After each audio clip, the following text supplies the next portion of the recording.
4 na taon na kayong kasal? Nakipagtalik ka ba kay Lu Qinghe? Inalikan ka ba niya? Baka hindi ka man lang niya nahawakan ng kamay? Matagal nang patay si Lu Qinghe? Kung pipirmahan mo ngayon ang kasunduan, 100 milyon ang mapupunta sa iyo agad. Kung hindi, wala kang makukuha. Hindi ba ako nag-overtime at nagbabasa ng nobela sa trabaho? Kasunduan sa paglilipat ng shares. Nawala si Lu Qinghe. Bigla akong namatay. Napunta sa ibang panahon. Ano pang inaantay mo? Walang nagpapahalaga sa iyo sa pamilya Lu. Pumirma ka, gago. Nababaliw ka na. Huwag kang pumirma! Niloloko ka niya! Hindi patay ang tatay ko! Hindi patay ang tatay ko! Hahanapin ko siya! Sigurado! Lu daw, bata ka pa. May mga bagay na hindi mo alam. Ginagawa ko ito para sa inyo. Namatay si Qinghe, maraming naghihintay sa kumpanya. At saka, kahit papaano, nakita ko ang paglaki ng tatay mo. Hindi ko kailangan ng peke mong kabaitan. Tita Shu, pakiusap, huwag kang pumirma.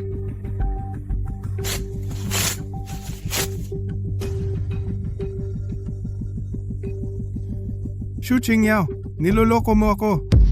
Director Lee, huwag kang masyadong garapal. Puta, kung hindi kita tinulungan noon, makakarating ka ba sa kinatatayuan mo ngayon? Director Lee, inanyaya mo ang asawa ko ngayon para pumirma para sa akin. Lu Qinghe? Hindi ka papatay? Tatay, alam kong babalik ka. Bakit ka nandito?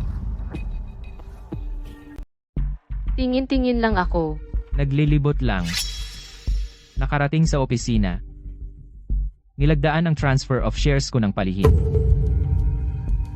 Qinghe, hindi mo alam, nitong 2 buwan mong pagkawala, araw-araw akong umiiyak. Lito ang isip ko.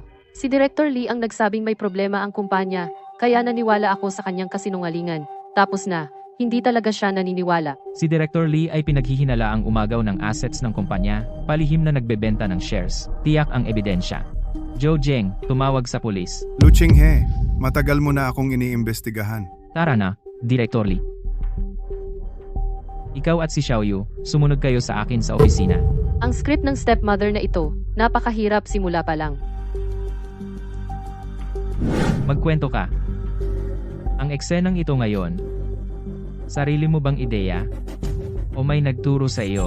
Talagang niloko ako ni Director Lee. Kung gusto talaga kitang saktan, bakit ko pa pupunitin ang kontrata? Hey, pinunit niya talaga kanina. Napagod ka yata sa mga panahong ito. Hindi naman. Kayo munang mag-ama. Uuwi na ako.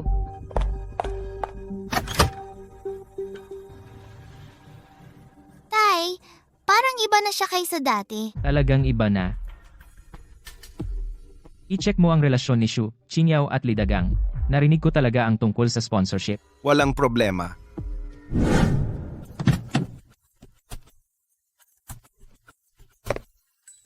Maligayang pagbabalik, Madam.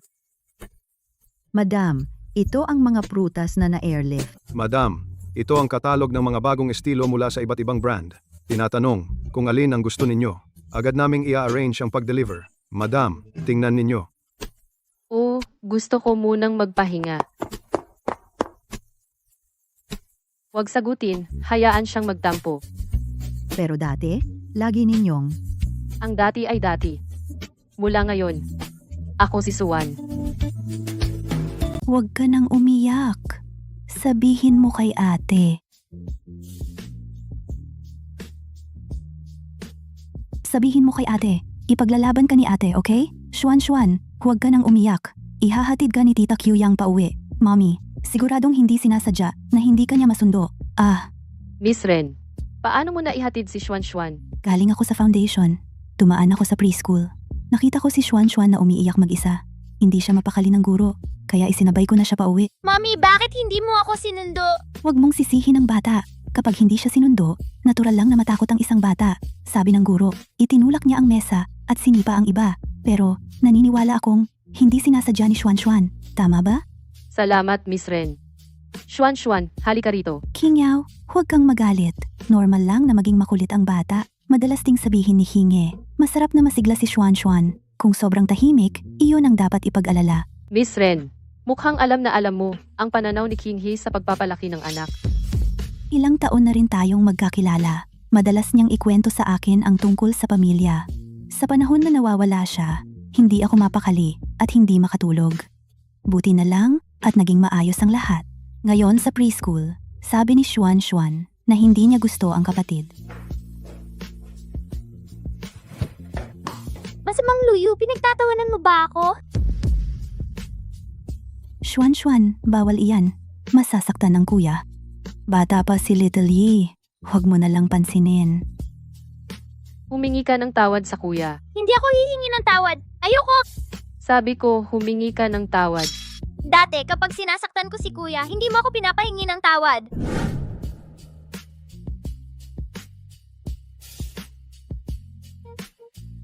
Si Louie ay bata pa at hindi marunong. Ikaw bilang kuya, hindi ka naman makikipag-away sa bata. Sige, wag na siyang humingi ng tawad. King Yao, hindi pwedeng madaliin ang pagdidisiplina. Baka iniisip lang ni Xuan Xuan na hindi mo na siya pinapahalagahan. Tama si Miss Ren. Hindi talaga dapat magmadali sa pag-aaral ng bata. Kaya naman, kailangan ko pang ituro sa iyo ng maayos. Kung nagkamali, dapat aminin. Dati, mali si mommy. Hindi ko na ituro sa iyo na respetuhin ang kuya mo. Qing Yao, huwag kang ganyan. Hindi kailangan seryosohin ito sa harap ng mga bata. Sasamahan kita ni ate para makita ang bagong laruan sa kotse ko. Hindi na kailangan lang ba? abalahin si Miss Ren. Ako mismo ang magtuturo sa sarili kong anak. Luyo, tapos ka na bang umiyak? Tapos na. Sige, mag-usap tayo ng maayos. Auntie Lee, hindi ba sinabi ni Dr. Luna? Kung ang bata ay umiyak ng matagal, madaling maging pipi. Oo, Mrs. Hindi na dapat umiyak. Ay, ano na ang gagawin nito? Ang anak nating si Luyo. Baka maging pipi na. Mami, ayaw kong maging pipi. Hindi na ako iiyak. Maraming salamat kay Miss Ren sa pagsundo kay Luyo ngayon. Hindi na kailangan mag-abala sa susunod. Susunduin ko ang bata sa tamang oras. Walang anuman. Matagal na kaming magkaibigan ni Bai Chuan. Maliit na bagay lang ito. Saka, sa susunod na linggo, ang dinner ng foundation. Sinabi na ni Bai Chuan sa iyo, di ba? Iniwan ko ang pinakamagandang pwesto para sa inyo. Pasensya na, Qing Yao. Bai Chuan, palagi lang siyang may kasamang manager kang sa mga event. Sinabi niya, darating kami sa tamang oras. Sige, hindi na kita aabalahin. Paalam, Xuan Xuan. Sasamahan ko si Miss Ren. Dito po kayo.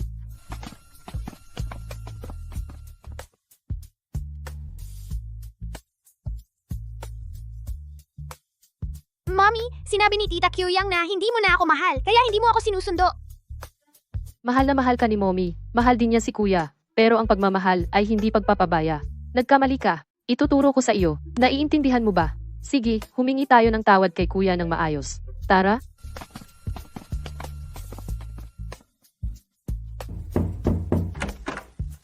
May kailangan ka ba? Kuya, pasensya na. Kasalanan ko yon. Okay lang. Hindi sapat ang paghingi ng tawad. Yakapin mo si Kuya. Huwag kang mag-alala. Hindi ako magsusumbong kay tatay. Magsusumbong.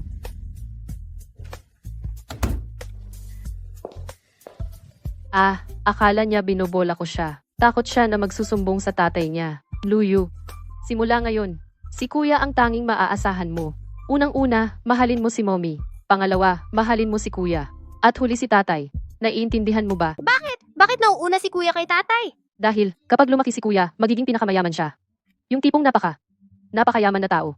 Kung sumama ka kay Kuya, may makakain ka. Naiintindihan mo ba? Naiintindihan ko. Una, mahal ko si mama. Pangalawa, mahal ko si kuya. Pangatlo, mahal ko si tatay. Ayos ang bait mong anak. Ma'am, 1 oras na lang. Bago ang hapunan. Ano ang lulutuin ninyo para sa amo ngayong gabi? Hindi naman, ako pa ang magluluto. Nakalimutan niyo po na bumalik na si amo? Dati po kayo mismo ang nagluluto ng maraming putahe para salubungin siya. Nagdadala lang ng problema sa sarili. Oo nga. Sabihin mo sa chef na maghanda pa ng marami. Chicken wings with coke. Chicken pot, sweet and sour ribs. At isang braised fish. Sige, yan lang ang order ko. Yung iba, hayaan mo na siyang magdesisyon. Pero ma'am, Ayos lang yan, maaari ka nang umalis. sige. Tita Lee, halika buhatin mo ako papunta sa upuan.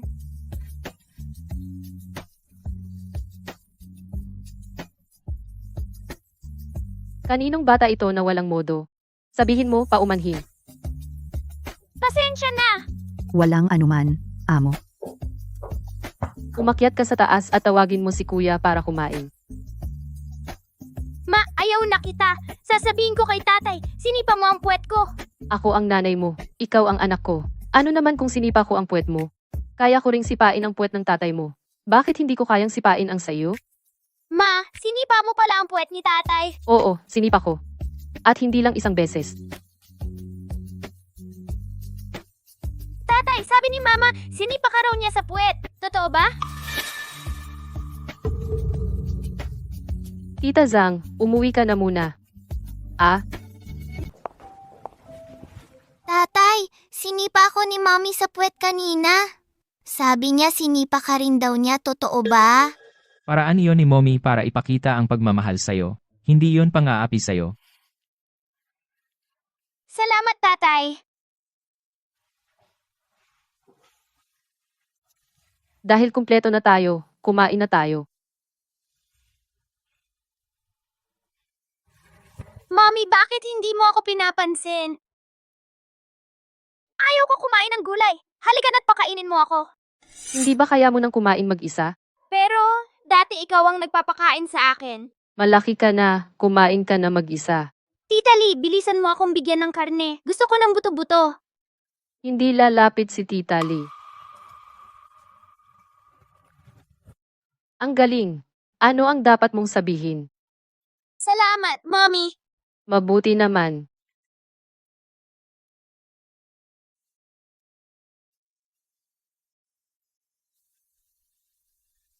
Salamat.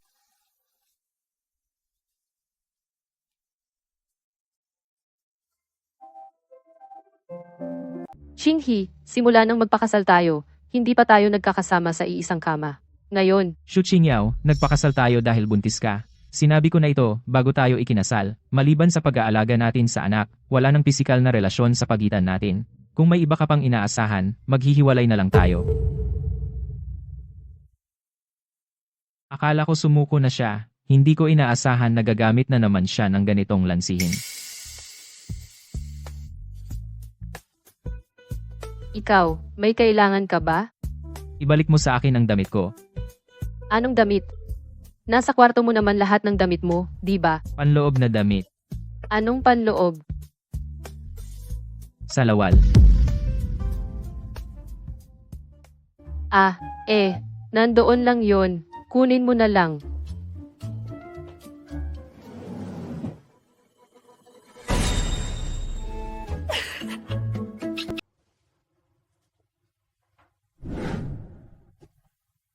Napag-usapan na natin ito bago ikasal. Bukod sa pagsasama-samang pag-aalaga sa mga bata, tayo ay hindi magkakaroon ng anumang pisikal na relasyon. Uwa. Pero paulit-ulit mong nilalampasan ang hangganan. Sa tingin ko kailangan na lang nating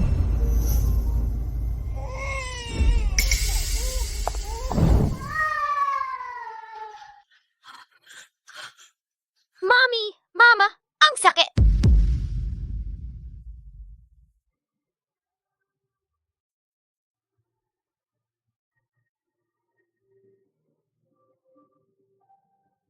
Pumunta tayo sa ospital. Manatili ka lang dito sa bahay, ha?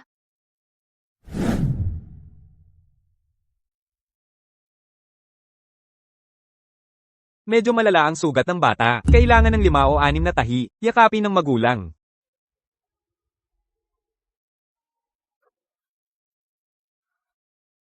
huwag kang matakot, ako na ang magyakap sa kanya.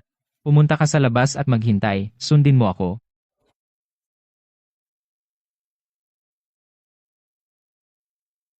Okay, huwag gumalaw.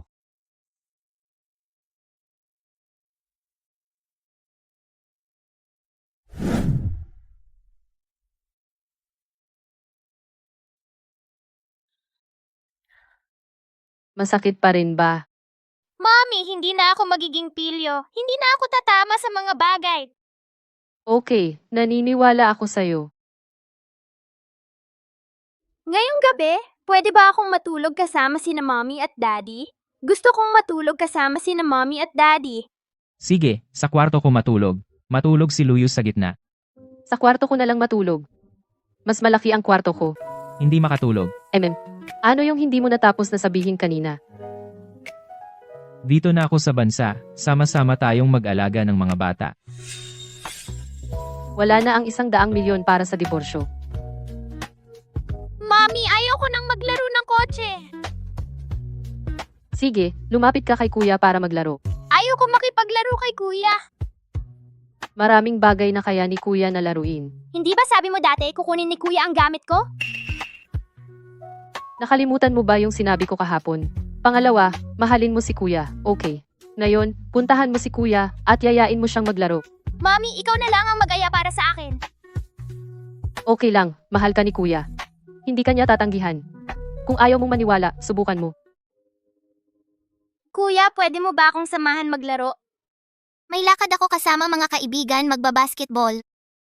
Mami, ayaw ni kuya makipaglaro sa akin. Ludaw, saan kayo magbabasketball? Sa basketball court sa tabi lang. Pwede bang isama si Luyo? Mabait siya. Susundan ko siya, nasa tabi lang ako. Hindi ko siya hahayaang magulo. Tingnan mo. Sumang-ayon na si kuya, di ba? Mauna na ako sa iba kong kaibigan.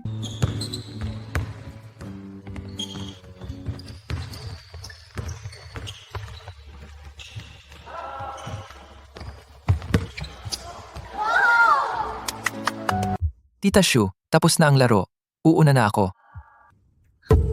Aray, ang sakit. Pasensya na, Jiangyi. Okay ka lang? Bakit bigla kang kumagat? Hindi ka totoong kuya ko. Ayoko sabihin sa'yo, lumayo ka. Luyo, sabihin mo kay mama. Bakit bigla kang nangagat? Bahala na, umuwi na lang tayo at kumain.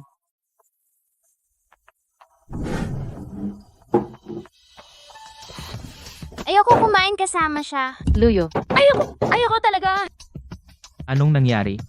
Luyo, kukuha tayo ng konting ulam na gusto mo. Kumain ka na lang sa sala, okay? Sabihin mong tumigil na siya sa pag-iyak. Pupunta ako sa kwarto ko. Mama, antok na ako. Tita Lee, hi. Ma'am? Dalhin mo si Luyo sa itaas. Pagkatapos kumain, matulog muna. Opo, iho. Tigil na sa pag-iyak ha. Yayakapin na lang kita. Bumaba ka na. Ano ang nangyari? Ngayon, isinama ko si Luyo para makita si Ludaw. Nung matapos ang laro, biglang kinagat ni Luyo ang kaibigan ni Ludaw. At sinabi pa na hindi daw kuya niya si Ludaw. Tatanungin ko si Ludaw. Huy, huwag kang pumunta. Wala siyang kinalaman dito. Hindi ko alam. Anong sumapi sa isip ng batang iyon? Kumain na lang muna tayo. Mama, nasan siya? Sino? Nasaan si kuya? Baka pumasok na si kuya. Bakit? Isasama pa ba ako ni kuya maglaro? Malamang hindi na. Kasi nasaktan mo si kuya. Galit na galit si kuya. Bakit magagalit si kuya? Wala naman akong ginawang mali. Bakit ka naman kumagat kahapon? Yung matangkad na bully kay kuya, inihagis niya si kuya sa lupa at sinuntok niya si kuya. Tinutulungan ko lang si kuya. Bakit mo ako sinisigawan, kuya? Lapit, ipasa mo. Ipasa mo.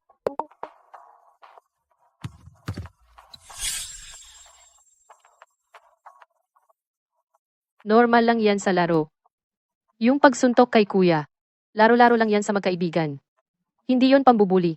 Pero sabi ni Tita Kyuyang, hindi raw kami totoong magkapatid ni kuya. Kukunin daw ni kuya ang mga gamit ko. Sabihin niya na wag akong makipaglaro kay kuya. Kaya pala magkaaway kayo.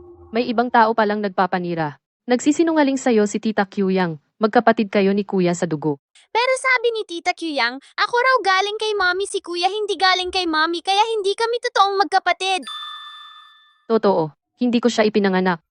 Pero galing siya kay daddy, di ba? Si mommy nanganak ng isa. Si daddy nanganak ng isa. Kaya kayo talaga magkapatid. Pero sabi ng guro, galing daw sa nanay ang mga bata. Pwede ba manganak ang tatay? Siyempre, oo.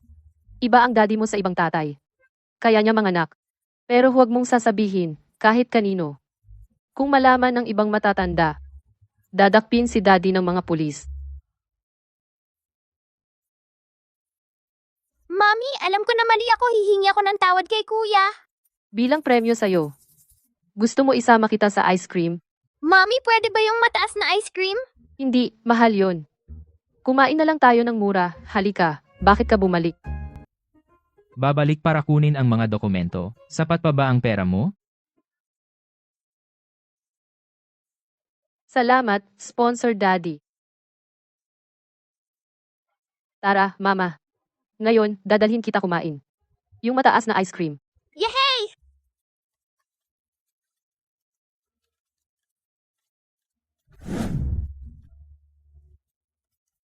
Umuwi na ako. Luto na ba ang hapunan? Ito ang ice cream para kay Ludaw. Ilagay mo sa ref para sa akin. Opo, madam. Mama, gusto ko kumain ng sweet and sour fish. Hintayin natin si kuya bago kumain. Madam, hindi ba masarap ang pagkain ngayon? Bakit hindi ka pa kumakain? Auntie Lee, kailan ba uuwi si Ludaw? Nasa paaralan ang panganay na binata. Hindi ko alam kung kailan siya uuwi mula sa klase. Madam, ang panganay na binata. Siya ay nakatira na ngayon sa dormitoryo ng paaralan. Bakit hindi mo sinabi agad na nagdo-dorm na siya? Naaalala ko na sa junior high school na siya ngayon. Wala naman siguro siyang night class. Bakit siya nagdo-dorm? Ikaw po, Ano ako? ikaw po. Ang sabi niya, ang panganay na binata ay nakakaistorbo sa inyo sa bahay, kaya pinapunta siya sa dormitoryo. Auntie Lee, si Ludaw at sila, pagkatapos ng klase ng hapon, ay kumakain sa labas. Anong oras iyon? Alas 5:30. Sige.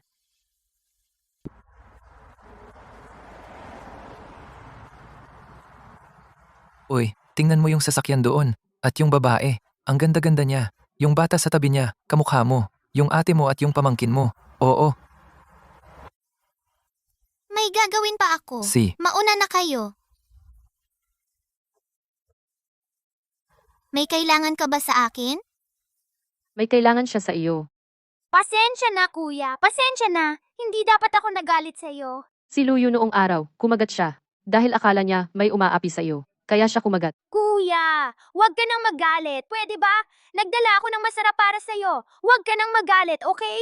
Kuya, huwag ka nang magalit. Pwede ba? Pinapagawa ko kay Ate Lee ng paborito mong ulam, sweet and sour spare ribs. Umuwi na tayo at kumain. Ang sweet and sour spare ribs ang paborito mong ulam. Ay nako, ang paborito pala ni Kuya ay pritong talong. May lakad ako kasama ang mga kaklase ko. Sabay kaming kakain. Hindi na ako sasama sa inyo. Ito ang binili ko para sa iyo kahapon. Ice cream. Uuwi na kami at hihintayin ka. Salamat.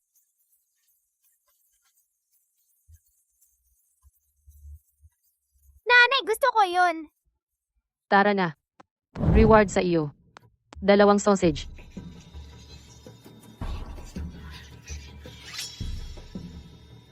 Nahanap mo na ba ang earphone mo? Wala pa. Hanapin mo pa ulit ng maigi. Pakiramdam ko. Si Lu daw, hindi mukhang magnanakaw. Yung sapatos na suot-suot niya. Sabi nila mahigit 10,000 pa. Bakit naman niya nakawin? Yung earphone mong 200 pesos? Noong weekend, si Lu daw lang ang nasa classroom. Nawala ang earphone ko. Kung hindi siya, sino?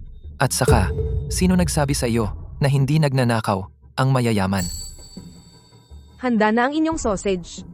Salamat po ate. Walang anuman. Nanay, ito para sa'yo. Umuwi na tayo. Kumusta ba ang pakikisama ni Ludaw sa kanyang mga kaklase sa paaralan? Malamang ayos naman. Magaling siya sa pag-aaral. At gwapo rin siya. Gustong-gusto siya ng mga babae sa klase nila. Yung mga lalaki, Malamang gusto rin siya ng mga lalaki. Si Xiao daw ay napaka-generous. Noong nakaraan, sumama siya sa kanyang lola sa ibang bansa. Pagbalik nila, nagbigay siya ng isa sa bawat kaklase. Hindi mabili dito sa bansa. Mga earphone, isa ay nagkakahalaga ng libo-libo. earphone, Siya nga pala, may nakalimutan ako. Ngayong Huwebes, may pulong ng magulang at guro sa paaralan ni Xiao daw. Hindi makakapunta ang lola niya sa araw na iyon dahil may gagawin. Sabado na ako na lang ang pumunta. Kita mo, muntik ko nang makalimutan. Aling Lee, hindi mo na kailangang pumunta. Ginang, pupunta po kayo sa pulong ng magulang at guro ni Xiao daw? Wah. Si, maam. Guro Zhang, magandang araw po. Ako po ang ate ni Ludaw. Sa linggong ito, pag uwi ni Ludaw, ibang-iba ang kanyang estado. Pero kahit anong itanong, ayaw niyang sabihin. Labis kaming nag-aalala. May nangyari ba sa kanya sa paaralan? Hindi man lang sinabi sa pamilya. Ito po ang nangyari. Nawala ang earphone ng kaklase ninyong si Li Chincheng. Pero ang pendant ng earphone ay natagpuan sa lamesa ni Ludaw. Guro Zhang, Kaya- ang aming Ludaw ay talagang hindi magnanakaw. Pero ngayon, dahil dito, silang dalawa ay nagkakaroon ng hindi pagkakaintindihan at maaaring makaapekto sa kanilang pag-aaral. Tama po kayo. Ako po ay handang magbayad para sa bagong earphone ni Lee Xincheng. Hindi ba magiging masaya ang lahat? Ngunit, Guru Zhang, may maliit pa akong hihilingin sa inyo. Hindi pa ba nahanap ang sirang headphone ni Lee Chin-cheng? Hindi ko alam. Bakit hindi ka kasing alala ko? Para sa akin, sinadyang isabit ka ni Lee Chin-cheng. Ikaw na isang malaking binata ng pamilya Lu, magnanakaw ng kanyang sirang headphone na 200 pesos? Naiinggit lang siya dahil mas mataas ang grado mo sa midterms. Mas gwapo ka sa kanya. Sa tingin ko, ang iyong stepmother ang may kasalanan. Kung hindi kanya pinilit na manirahan sa dorm, hindi magkakaroon ng gulo na ito. Bakit kamukha ni Xu Qingyao? Sino? Wala. Magklase na. Pumasok na tayo sa classroom. Ah, sige.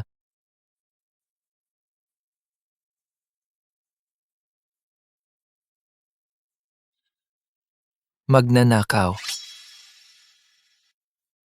Mga estudyante, may sasabihin siguro. Lee Chin-cheng, nahanap na ang iyong headphone. Halika at kunin mo. Guro, hindi ito ang aking headphone.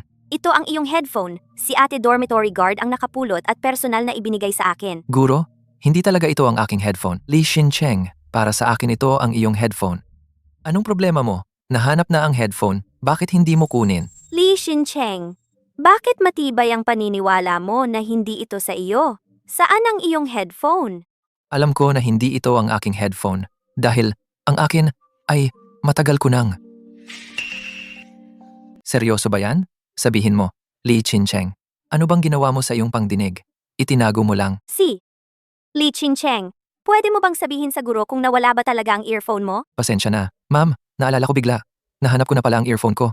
Kung nahanap mo na pala, mabuti naman. Pero pinagdudahan mo si Luyu at nagdulot ito ng masamang epekto sa kanya. Ang dami kasi naming ginagawa. Nakalimutan ko na. Nag-abala po ako sa inyo. Pasensya na, mga kaklase. Nag-abala rin kayo. Gusto kong humingi ka ng tawad sa kanya. Pasensya na, Luyu. Hindi ko muna inalam ang buong istorya. Nasisikitan ng hindi. Okay lang. Sige, mag-self-study na lang kayo. Bawang pag-usapan ang topic na ito. Luyu, sumama ka sa akin saglit.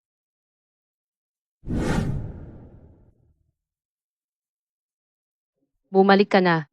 Oo. Salamat sa ginawa mo sa earphone. Walang anuman. At sinabi ko na sa guro mo, sa tingin ko, mas mabuti pang lumipat ka ng dorm. Oh. Kain na tayo.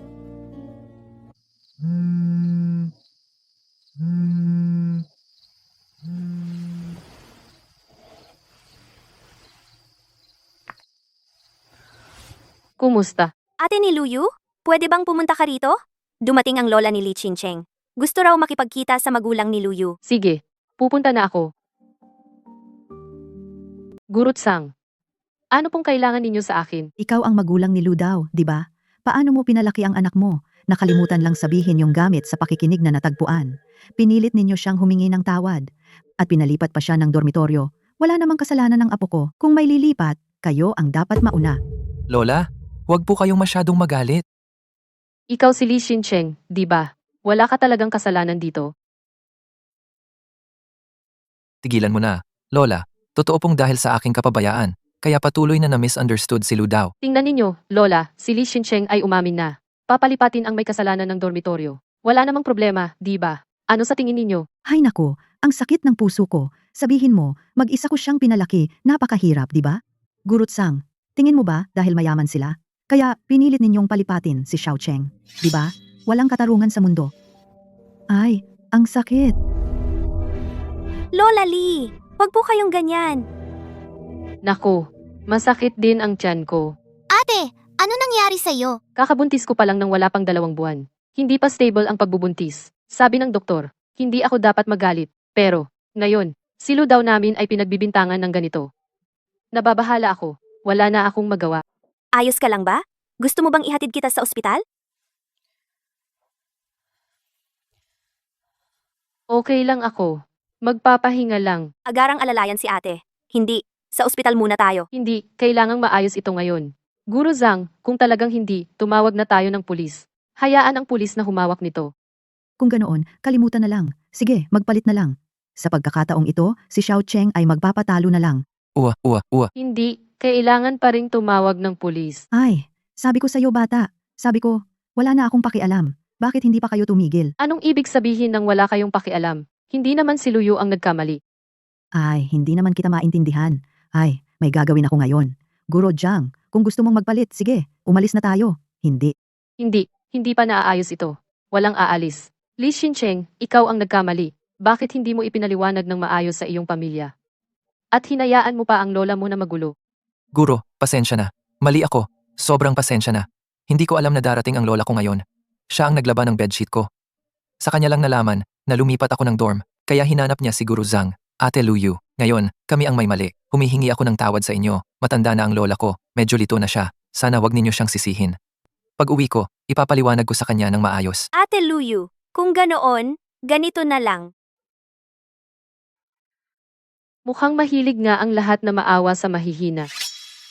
Kahit na sila ang nagkamali, Guru Zhang, ang bagay na ito ngayon, kaya kong huwag na lang pakialaman. Pero sa susunod, ayaw ko nang makakita ng sino man na gagamitin ito para manira. Hindi ibig sabihin na kapag nagpakumbaba ka, mababawasan ang kasalanan. Sige Lola, aalalayan ko kayo palabas.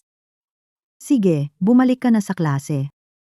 Sige, ikaw din, bumalik ka na sa klase. Ihahatid muna kita sa ospital. Tatawag muna ako sa tatay ko. Alam niya na buntis ka. Hindi mo ba nakita na nag-acting lang ako?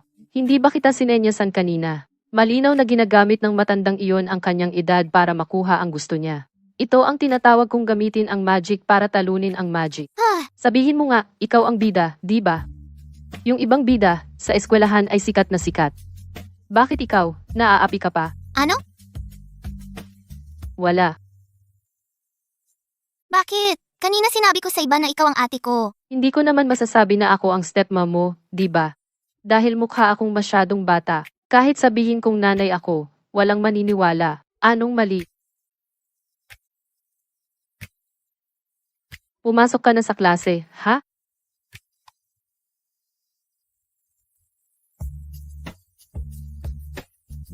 Mrs., hindi nyo alam, ang mga binata sa ganitong edad ay sobrang lakas kumain.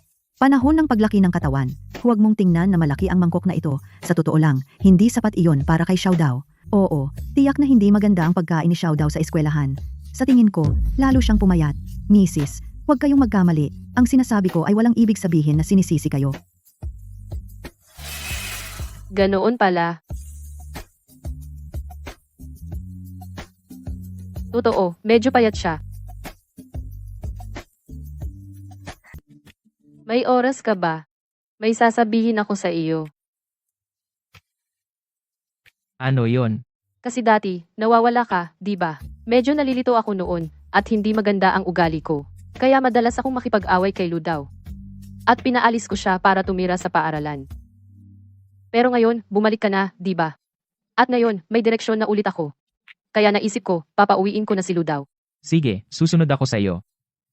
Hindi mo ba talaga alam? Pinaalis ko si Ludaw para tumira sa paaralan. Alam ko, pero sa palagay ko, ang pagtira sa dormitoryo ay hindi naman masama. Makatutulong ito para maging independent siya. Kahit hindi naman masama ang pagtira sa dormitoryo, pero, sa palagay ko, dapat na umuwi si Ludaw. Kasi hindi rin maganda ang kondisyon ng dormitoryo. At ang pagkain sa kantina ay hindi kasing sarap ng sa bahay. Totoo, pumayat si Ludaw ng malaki. Si Tita Lee ay labis na naaawa. May mga bagay na hindi ko masabi kay Ludaw. Kaya hihingi ako ng tulong sa iyo. Kumbinsihin mo siyang umuwi. Ako na ang makikipag-usap sa kanya. Oh. Shu Qingyao. Oh. Sinabi ni nanay na bumalik tayo sa lumang bahay bukas.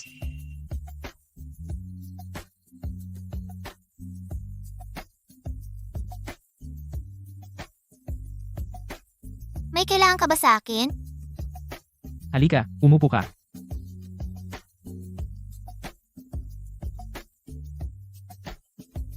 Bakit bigla kang nagdesisyong tumira sa dormitoryo?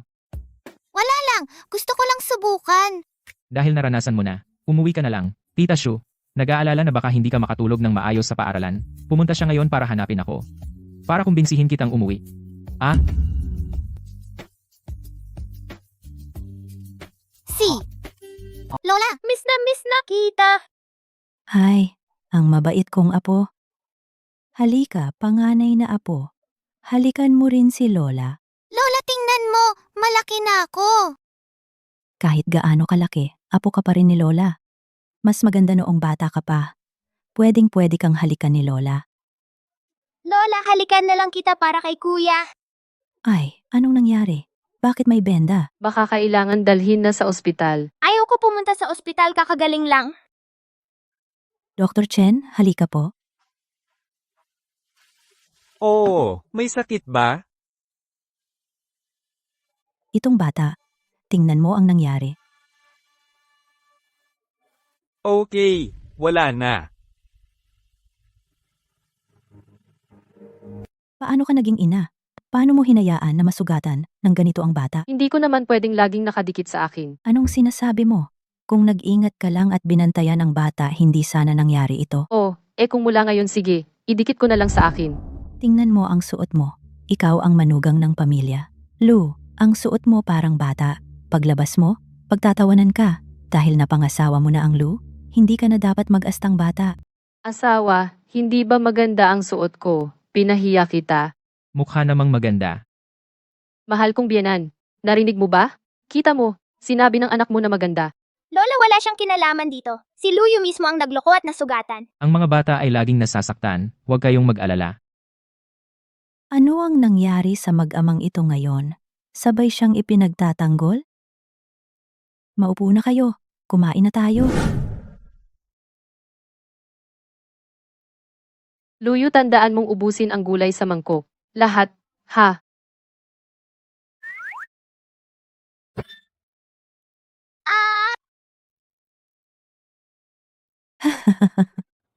Dahan-dahan lang.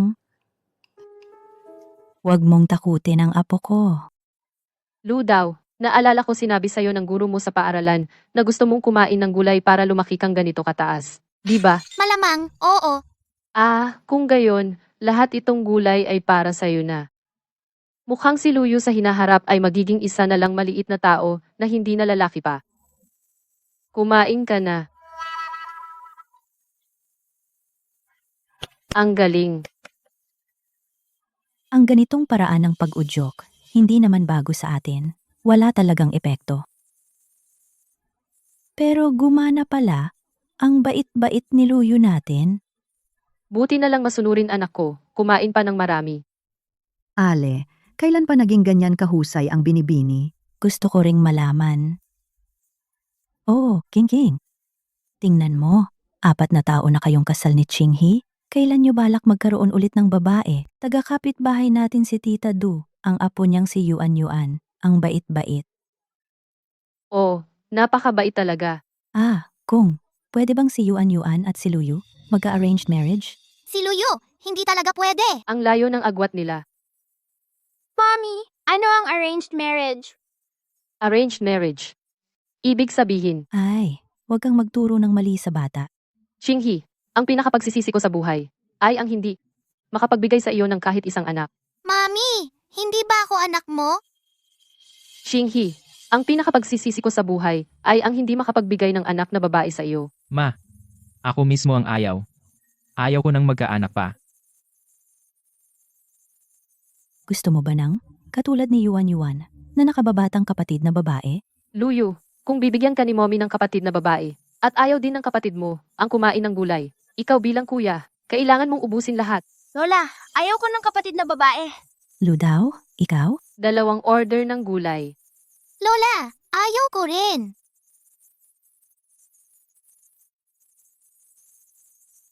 Buti kang anak, salamat. Mommy, Mabuti. oo, walang anuman. Ano yan? Wala.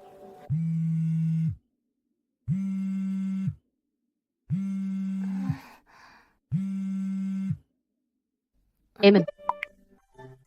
Chingyaw, tingnan mo ang mga batang babae. Ang cute nila. Hindi sila makulit tulad ng mga lalaki. Lola, tingnan mo kung ano ang dala ko sa iyo. Sorpresa. Lola, maganda ba ako sa ganito? Ay, sus. Sabi ni nanay, ang pangarap ni Lola, hindi na niya kayang matupad. Hayaan mo akong tuparin ang pangarap ni Lola. Shu Chingyaw, bakit mo binihisan si Luyo ng ganito? Hubarin mo yang palda. Lola, alam kong gusto mo ng apo na babae. Pero may mga bagay na hindi ko kayang gawin. Pero, si Bai Chuan, Anong nangyari kay Bai Chuan? Si Bai Chuan, gustong-gusto pero hindi kaya. Lola, may mga bagay na hindi ko kayang gawin mag-isa. Nahihirapan ako, Lola. Huwag ka munang umiyak. Makakahanap tayo ng paraan. Tama. Ang pinsan ng pinsan ko ay eksperto sa bagay na ito. Lola, huwag muna itong madaliin. Bienan, huwag ka munang magalit, Bochuan. Siya kasi ang presidente ng Lu Group. Kung kumalat ito, hindi maganda. Maganda naman talaga. Tara, umuwi muna tayo. Oy, sandali. Dalhin mo ito pabalik. Umuwi ka na. Patuloy na ginagawa ng katulong tuwing gabi, ipainom kay Bochuan. Kung magtatanong siya, sabihin mo na gamot para sa tiyan. Hindi. Bienan, wag na lang. Kasi lahat ng gamot ay may side effect. At saka, si Bochuan, Anong gamot? wala, ito ay. Nag-aalala si Bienan sa iyong katawan, alam niyang may sakit ka sa tiyan. Pero sa tingin ko, lahat ng gamot ay may side effect. Pinag-isipan ko, mas maganda ang diet therapy, mas malusog. Kaya, ang gamot na ito, mas mabuti na hindi natin inumin. Tatay, sundo mo ba kami ni Mommy? Bakit ka nagsuot ng ganyan? Si Mommy ang nagbihis sa akin. Sabi ni Mommy, gustong-gusto ni Lola ng apo na babae, pero hindi niya magawa, kaya ako na lang ang ginamit para matupad ang hiling ni Lola. Ma, ngayon pupunta ako. Gusto ko lang sabihin sa'yo, hindi na ako magkakaroon ng anak. Kaya, hindi mo na kailangan hanapin si Xiaoshu. Alam ko, anak, ang asawa mo, sinabi na sa akin ang lahat. Kahit hindi naman malaking bagay, pero kung magpapatuloy, maaaring magkalayo ang loob ng mag-asawa. Kaya, mas mabuting magpatingin ka. Ano?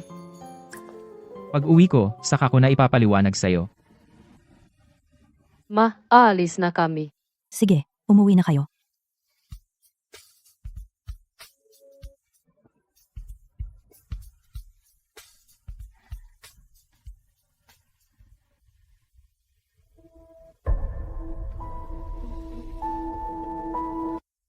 Sige, anong nangyari?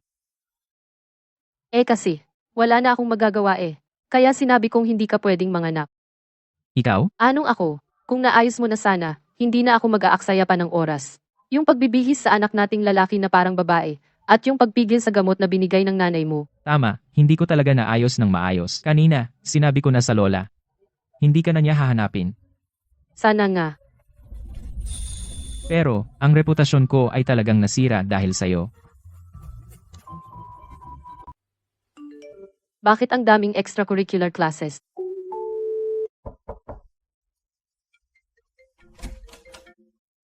Ma'am, ang guro ng kaligrapiya ng Batang Panginoon ay tumawag para tanungin ang young master kung kailan siya magkakaroon ng klase. Ate Lee? Kung gusto mo, ang mga extracurricular classes na ito ay i-cancel na lang natin. Pero ma'am, ang mga guro na ito ay pinaghirapan ninyong hanapin at malaki ang ginagastos bawat taon. Ang tennis, 20,000 pesos kada klase. Ang piano, 50,000 pesos kada klase. At ang calligraphy, ang pinakamahal, 80,000 pesos kada klase. At ang mga guro na ito ay kayo mismo ang nagbayad. Kung hindi pupunta ang young master, ang pera ay masasayang lang. Ako ang gumagastos. Bukod sa noong nakaraang araw, si Lu Qinghe ay nagbigay ng 500,000 pesos at ang 1 milyong pesos na monthly allowance. Saan napupunta ang mga ito? Kailangan i-cancel ang mga klase. Mag-iiwan tayo ng ilan na gusto ni Luyu. See, ma'am.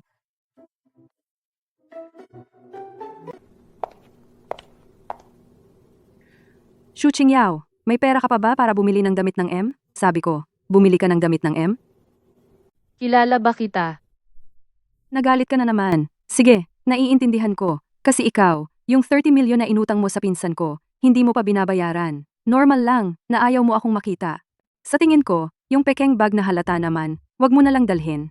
Wala ka namang pakialam, pero si Qinghe ang nahihiya. Talaga? Pero, ang bag na ito ay binili ng asawa ko. Niloko ba siya? Bibilhan ka ni Qinghe ng bag? Tigilan mo na ang pag-arte. Wag. Mas mabuting tawagan ko siya para tanungin. Wala kang problema, sasabihin ko sa kanya na ikaw ang nagpaalala sa akin. Mahal? Wala. Ay. 30 milyon. 30 milyon. 1 milyon kada buwan para sa gastos.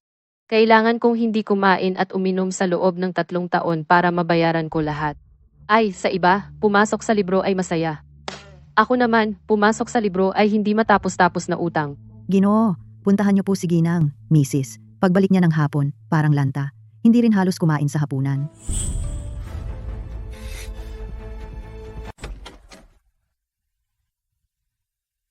Anong problema? Hindi ba bagay ang pagkain sa panlasa mo? Si Luyo ba ang nagpagalit sa'yo? O period mo ba? Lu Qinghe, paano ka nagkaroon ng unang malaking kita? Unang malaking kita. Pagkatapos kong graduate diretso kong hinawakan ang kumpanya ng pamilya. Lumabas ka muna. Gusto kong mag-isa sandali. Pwede mo bang sabihin sa akin kung anong nangyari? Sasabihin ko, pero hindi mo maiintindihan. Alipay, 1,000,000 piso. Lu Qinghe, bakit bigla mo akong pinadalhan ng 1,000,000? General Lu, sa party sa Makalawa ang gasto sa damit ni General Kang galing pa rin ba sa personal mong account ang ilipat? May party sa Makalawa? Gusto mo bang samahan ako?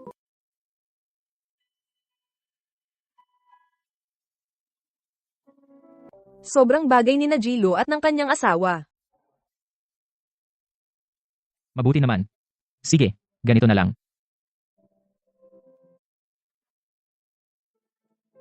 Sa tingin ko, si Ji Lu ay hindi naman kasing takot gaya ng sinasabi mo. Iyon ay dahil kakaunti ang alam mo. Kung wala si Jilo ng mga mahuhusay na pamamaraan, hindi siya makakarating sa posisyon sa Lu Group na kanyang hawak ngayon. Sa susunod na makita mo si Jilo, ingatan mo ang iyong sasabihin.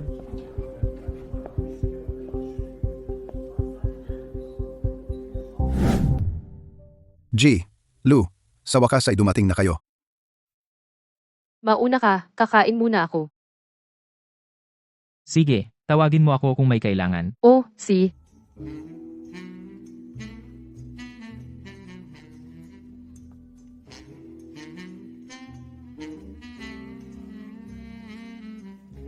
Kaya sa tingin ko, mas maganda pa rin ang sa kanila. Ay, ang coincidental naman. Nagkita na naman tayo. Sabihin ko sa'yo, Xu Qingyao, napakawalang hiya mo talaga. Mayroon ka bang imbitasyon? Bakit ka pumasok? Sa marangyang handaan, mas pinili ni Qinghe na dalhin ang mga kasamahan niya kaysa isama ka. Xu Qingyao, ikaw ba ay dumating para magdulot ng gulo? Oo, si Qinghe, ang mga babaeng kasama niya sa handaan, ay palaging si Manager Kang. Baka naman gusto mo si Manager Kang. Narinig ko sa kapatid ko na si Qinghe ay nagbabalak kamakailan na i-promote si Manager Kang. Shanshan, huwag kang magsalita ng walang basihan. Si Manager Kang ay isa lamang empleyado ni Qinghe. Hindi mo pwedeng dahil maganda si Manager Kang manghula ng basta-basta. Qingyao, huwag kang mag-overthink. Siguradong sina Manager Kang at Qinghe ay mayroong simpleng relasyon na boss-empleyado. Si Lu Qinghe ang nagmakaawa sa akin na pumunta sa handaan, kaya ko siya sinamahan. Lahat kayo gusto si Lu Qinghe, di ba? Qingyao, nag-iisip ka ng sobra. Kami ay lumaki kasama si Qinghe, at ito ay purong pagkakaibigan lamang. Kung oo, ano naman? Gusto ko talaga si Lu Qinghe. Kung hindi ka nakinabang dito, baka ako ang napangasawa ni Qinghe. Kung papakasalan mo si Lu Qinghe, papayag ba ang mga kaibigan mo? O ikaw ang magiging mistress at sila ang magiging fourth? Fifth pala, Ano bang sinasabi mo? Hindi naman sila gusto si Qinghe. pero nakita ko na nagpapadala sila kay Lu Qinghe ng malanding mensahe. Anong ibig sabihin? Di ba sinabi mong ayaw mong magpakasal? Di ba sinabi mong hindi mo makalimutan ang unang pag-ibig mo? Bakit bigla? Nagustuhan mo si Lu Qinghe? Shanshan, pakinggan mo ang paliwanag ko. Hindi ko inaasahan na si Qinghe ay pinayagan kang tingnan ang phone niya. Mukhang ang relasyon ninyong dalawa ay lalong gumaganda. Ito ay nagpapagaan ng loob ko. Haha, hindi ko pa napanood. Pero nabanggit lang sa nobela. Oo, maganda ang relasyon nila. Miss Ren, yung 30 milyon na utang ko sa'yo babayaran ko sa lalong madaling panahon. Tama na. Tumahimik kayo lahat. Ate, niloko ako ng dalawang yon. Pareho silang may gusto kay Kuya Qinghe, pero pinaikot-ikot nila ako. Sila ay parang paghanga lang sa isang kuya. Bakit basta-basta ka na lang napag-away ni Xu Qingyao? Sumali rin ako sa partnership na iyon last time. Ang tagal na nating hindi nagkita. Oo nga, Sa susunod, pwede tayong mag-schedule ng maaga. Matagal na kaming customer. Siyempre, walang problema. Tama nga. Tagapamahala kang. Bakit ka nandito? Mr. Lu, oo. Sabi ni Assistant Joe na ako raw ngayong gabi sasamahan kayo sa handaan. Talaga? Mr. Lu, dapat sinabi sa'yo ni Assistant Joe, hindi na kailangan pumunta. Pasensya na, Mr. Lu. Nasira ang phone ko. Hindi ko natanggap ang mensahe. Mr. Lu. Mukhang si Assistant Joe ay hindi nagampanan ng maayos ang trabaho. Si Bakin na. 10 taon nang sumusunod si Assistant Joe kay Mr. Lu. At siya pa ang director ng international market. Hindi basta-basta masisibak. At hindi ka natatakot na mapahiya sa harap ni Mr. Lu? Mabuti rin. Bahala ka. Hindi po, Mr. Lu. Baka nag-text naman si Assistant Joe sa akin. Pero noong gabing iyon, nasira ang phone ko. Ganoon pala. Sa panahon ngayon, may tao bang isang araw hindi tumitingin ng mensahe? Mukhang may kasalanan ka rin. Kung gayon, si Bakin na kita. Ano sa tingin mo, Lu Chinghe? Bahala ka. Mr. Lu, pakinggan niyo po ako. Hindi ko talaga sinasadya. Sige, Manager Kang. Nagbibiro lang ako sa iyo. Tsaka, si Mr. Lu nyo, hindi ba siya isang boss na walang konsiderasyon? Kung ano talaga ang nangyari, siguradong aalamin ni Mr. Lu iyon. Di ba, Lu Chinghe? Ipapaliwanag ko sa iyo, pareho kayong nakasuot ng parehong kulay. Napagkamalan ko si Manager Kang na ikaw. Kakagalit ko lang sa mga babae mong walang kwenta. Saka ko nakita isang babaeng nakahawak sa braso mo. Sinampal ako. King Yao, pasensya na. Kung ang paghingi ng tawad ay makakatulong, ano ang silbi ng pulis? Alam mo ba kung hindi ako naging matalino ngayon, hindi ko alam kung paano ako pagtatawanan ng mga ito. Bibigyan kita ng isang kahilingan. Walang time limit. Walang limitasyon. Pwede ba? Sa pagkakataong ito, hindi na kita pagalitan. Tatawagan ko si Luyu.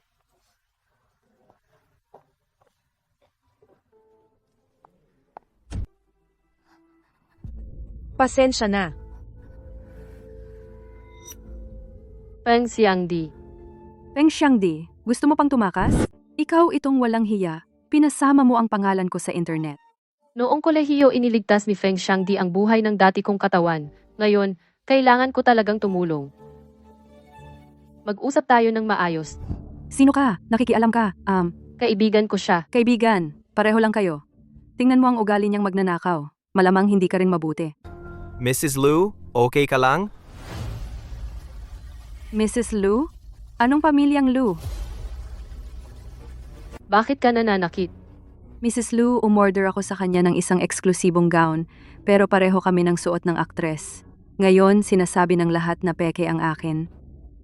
Hindi ako nangopya. Disenyo ko iyon. Dati akong nagtrabaho sa studio ni Designer Lee. Tinanggihan ng director ang draft ko. Ngayong gabi, pupunta ako para harapin siya. Kaya ang mahalaga ngayon, paano mo mapapatunayan na orihinal na disenyo mo iyon? Hindi ko alam. May lihim ito. Kung alam ko lang Mrs. Lu, Miss Feng, pasensya na talaga. Qingyao, mga kaibigan mo ba sila? Oo, kaibigan ko sila Miss Ren. Kilala mo ba ang design director ng Feng Xiang? Kilala ko naman, pero bakit mo siya kailangan? May kailangan ako. Sige, ibibigay ko sa'yo ang contact niya mamaya. Salamat. Mrs. Lu, salamat sa tulong mo ngayong gabi. Tungkol sa gown, pakiusap, linawin mo na totoo ito. Aalamin ko, umuwi ka na muna. Ching Yao. Matagal na tayong hindi nagkita mula nang graduate. Tutulungan mo pa rin ako. Salamat. Tinulungan mo rin ako dati. Naalala ko. Mukhang maganda ang disenyo mo. Pagkatapos nito, gusto kitang yayain na magnegosyo. Wala akong talino sa negosyo. Wala akong alam gawin. At wala rin akong pera. Kung ganoon, huwag na lang. Sasabihin ko sa iyo ang totoo. Sa totoo lang, ako ay may malaki akong utang. Kaya gusto kong magsimula ng negosyo. Para mabayaran agad ang utang. Ako ang bahala sa pondo at bentahan. Ikaw ang bahala sa disenyo. Magtulungan tayong dalawa sa pagbebenta ng damit pambabae. Didi, subukan natin ulit. Para sa mas magandang buhay natin. Qinghe, hinahanap mo ba si Qingqing? Nakita ko lang siya. Doon kasama ang ilan niyang kaibigan. Mukhang may nangyari sa kaibigan niya. Alam ko na asawa mo si Qingqing. Kaya espesyal akong pumunta para humingi ng tulong. Salamat. Qinghe, si Qingqing ay basta-basta na lang. Ginagamit ang iyong pangalan sa labas. Hindi ba ito maganda? Si Chingching ay asawa ko. Kung paano niya gustong gamitin, pinapayagan ko lahat iyon. Hindi ko kailangan ng paalala mula sa iba. Pasensya na, aalis na ako. Miss Feng, noong araw na natanggap ko ang tawag ninyo, agad naming sinimulang imbestigahan ang bagay na ito. Ito ay talagang pagkakamali namin. Papuntahin namin si Director Lee, na nangopya na humingi ng taimtim, na paumanhin kay Miss Feng. Ibabalik ang bayad ni Ate Liu Wei na 100,000 pesos na bayad sa disenyo. Ma'am Lu, sa tingin ninyo, ang ganitong solusyon ay sapat ba para sa inyo? Ang mahalaga, hindi kung ako ay nasisiyahan, kundi kung si Shangdi ay nasisiyahan. Miss Feng.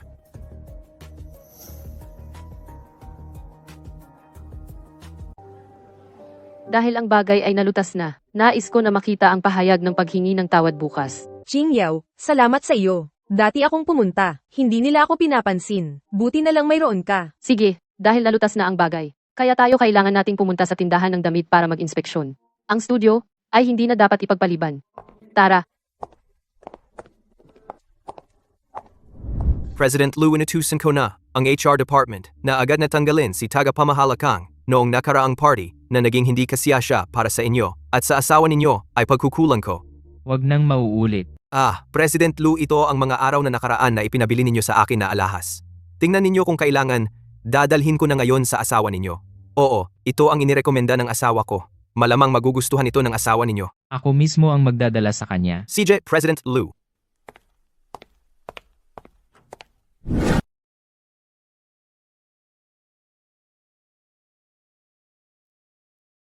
Nakakapagod ang pagpili ng lokasyon, halos mapagod ang mga paa ko, pagod na ako.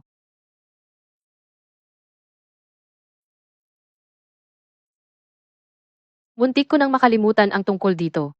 Bukas, magpatingin muna ako bago pumunta.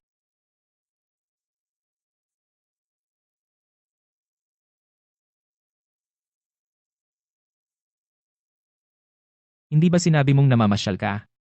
Bakit wala kang binili? Namasyal lang, wala namang nagustuhan. Pagod ka ba? Okay lang. Kukuha ako ng mainit na tubig para ibabad mo ang paa mo. May motibo ka yata. May iba ka na bang babae? Tungkol sa gala, naimbestigahan na. Si Zhou Zheng ay nag-abiso kay Manager Kang na huwag pumunta. Pero si Manager Kang, siya pa rin ang nagdesisyon na pumunta. Inabisuhan ko na ang HR na tanggalin si Manager Kang. Tungkol naman kay Zhou Zheng. Hindi mo naman siya sisantehin, di ba? Nagbibiro lang ako noong araw na iyon. Hindi. Si Zhou Zheng ay kaltasan lang ng 1/4 na bonus. Buti naman. Kung wala ka ng ibang sasabihin, pupunta na ako sa kwarto ko. Tingnan mo kung gusto mo. Bakit? Bigla mo akong binigyan nito. Regalo para humingi ng tawad. Noong gala, ako ang may kasalanan. Kaya, gusto kong bumawi. Salamat, gusto ko ito. Kung ginto na lang ito, mas maganda pa. Matutulog na ako, paalam.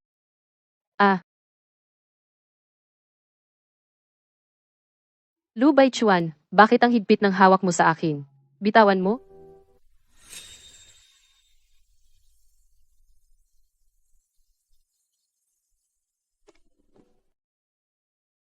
Magandang umaga, Teacher Liu. Magandang umaga, pasok na. Bahala na, ang mga magulang na iyon. Siguradong kilala nila si Lu Qinghe. Gumuhit tayo nito.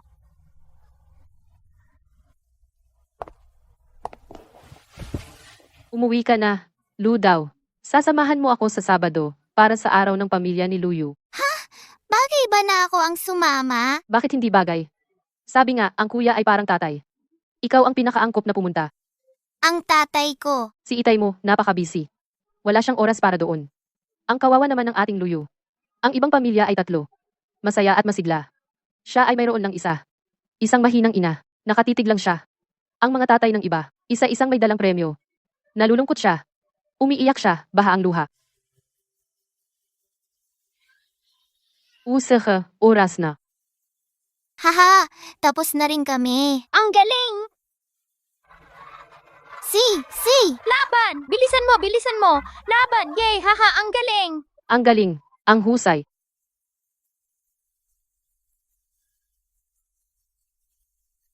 Kuya, ang galing mo talaga. Sa susunod, ikaw ulit ang kasama ko. Sige, sa susunod, samahan kita. Ang galing ninyo ngayon. May reward kayo. Punta tayo sa amusement park. Tara na. Sige! Kaya!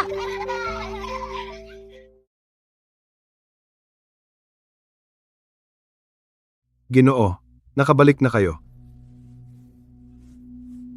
Nasaan sila?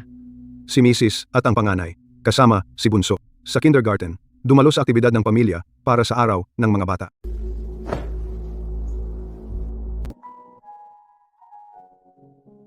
Tatay, Ang galing talaga ni Kuya, nanalo siya ng marami-maraming premyo. Sa susunod, gusto ko ulit na samahan ako ni Kuya. Hindi mo alam. Ang intense ng laro. Ang sipag ng mga magulang na yon, ang ganitong bagay, dapat si tatay na lang ang gumawa. Eh bakit hindi mo ako pinuntahan? Eh di ba ang busy mo lagi? Kaya hindi na kita tinawag. Pero wag mong isipin na bata pa si Lu daw. Ang lakas niya talaga. Kinakausap kita. Bakit umalis ka na? Walang modo.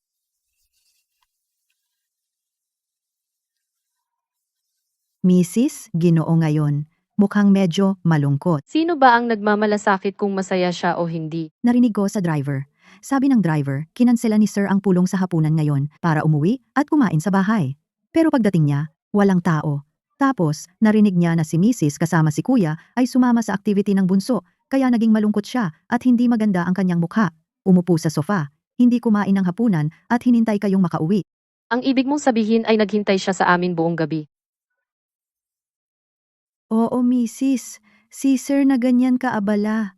Hindi ko pa nakita na nakaupo lang siya sa sofa na walang ginagawa. Ang bagay na ito ay kasalanan ko na nag-assume ako at hindi nagtanong.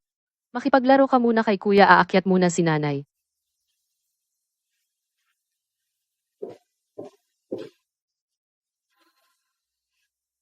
Kahit papaano, siya ang breadwinner. Kailangan ko siyang pakiusapan. May sasabihin ako. Wala.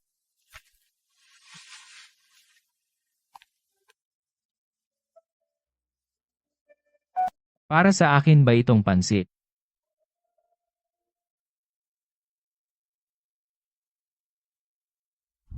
Masarap. Hindi katulad ng luto ng tagapagluto sa bahay. Ikaw mismo ang gumawa, di ba? Kanina, hindi maganda ang ugali ko. Narinig ko kay Tita Lina. Buong gabi kang naghihintay sa akin ngayon. Ang nangyari ngayong araw, talagang hindi ako nakapag-isip ng mabuti. Okay lang. Pero sa kabilang banda, wala ka bang kasalanan? Kung gusto mong umuwi para kumain, sabihin mo lang. Kung hindi mo sasabihin, paano namin malalaman? Hindi naman kami mga asawa mo sa harem, na palaging pinapaboran mo. Sa susunod, mag-uulat ako ng maaga. Tuwing gabi. Susubukan kong umuwi. Para makasama kayo sa hapunan. Kahit hindi ako makauwi. Sasabihan ko kayo ng maaga. Oo, sige. Tandaan mong gawin iyon.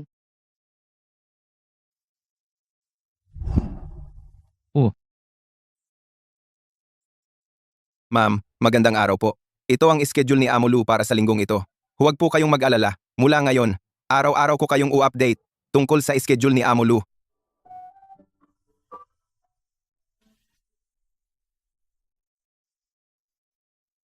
Lu daw, bilis din.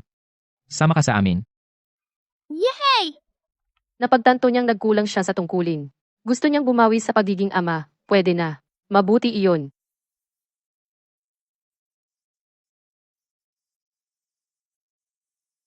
Tiyan, magandang umaga! Ngayon ang tatay ko, nanay ko at kuya ko sabay-sabay kaming naghatid sa akin sa kindergarten. Ginoong Lu, ang pagkakataon naman. Hindi ko inaasahan na makikita kita rito. Pasensya na. Ngayon, ihahatid ko lang ang mga bata sa paaralan. Walang usapang trabaho.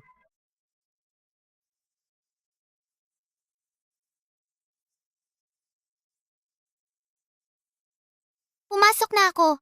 Magpakabuti ka sa eskwela. Huwag makikipag-away sa mga kaklase. Opo, alam ko na. Ikaw naman, may sasabihin ka.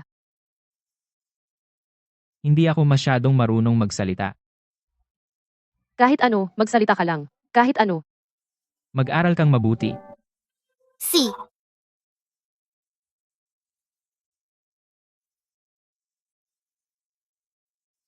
Guro Shu. Salamat sa'yo. Tinatanggap ko ang pasasalamat mo. Pero pwede bang ibahin mo ang tawag mo sa akin? Ibahin ang tawag. Tatawagin kitang King o asawa? Palagi mo akong tinatawag na Xiaoshu. Ganyan mo ako tawagin. Parang may mali sa generation. Talagang nakakalito. Kayo mga matatandang lalaki. Ganyan ba kayo lagi? Sa tingin mo ba matanda na ako? Hindi. Hindi ko sinasabi na matanda ka. Ang ibig kong sabihin ay maseryoso ka. Mature at madiskarte. Hindi, ay bahala na. Ang ibig kong sabihin ay, kahit na 38 ka na talaga. Pero mukha ka lang 30. Huwag nating ikumpara sa mga bata, Day.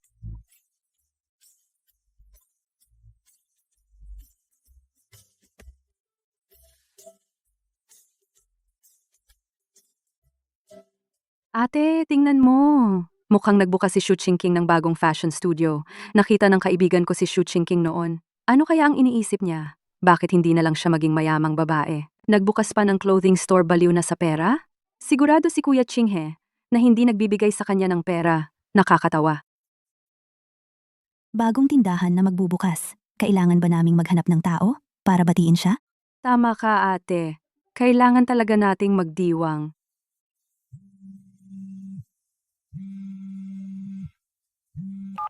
Anong problema, Didi? May problema sa studio ni Ching Ching. Tingnan mo ang iyong phone. Biglang maraming masasamang komento online. Napakasama ng mga sinasabi.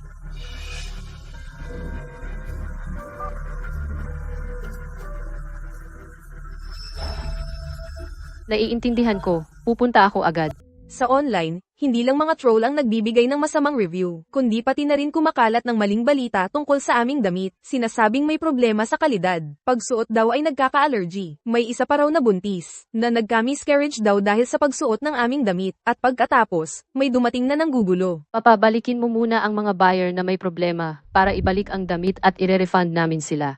Tiningnan ko ang ilan sa mga ibinalik na damit. Hindi ito produkto namin. Dahil sa pangyayari dati, sa aming damit, sa loob ng collar, sa loob ng kwelyo, naglagay ako ng anti-counterfeit mark. Mabuti naman kalahati na ang solusyon. Magsasara muna tayo ng ilang araw. Ako na ang maghahanap ng paraan para makontak ang buntis na iyon. At maaari rin nating samantalahin ito para mapataas ang kasikatan ng ating studio. Hay, ganito na lang. Ginoong Lu Mei, nangyari sa asawa mo.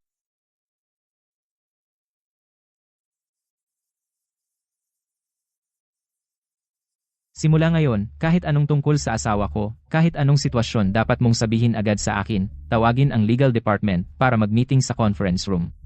Opo. Na-leak ang trade secrets ng Suwan Studio. Ang masasamang komento online ngayon, bukod sa pag-akila, may iba pa bang paraan?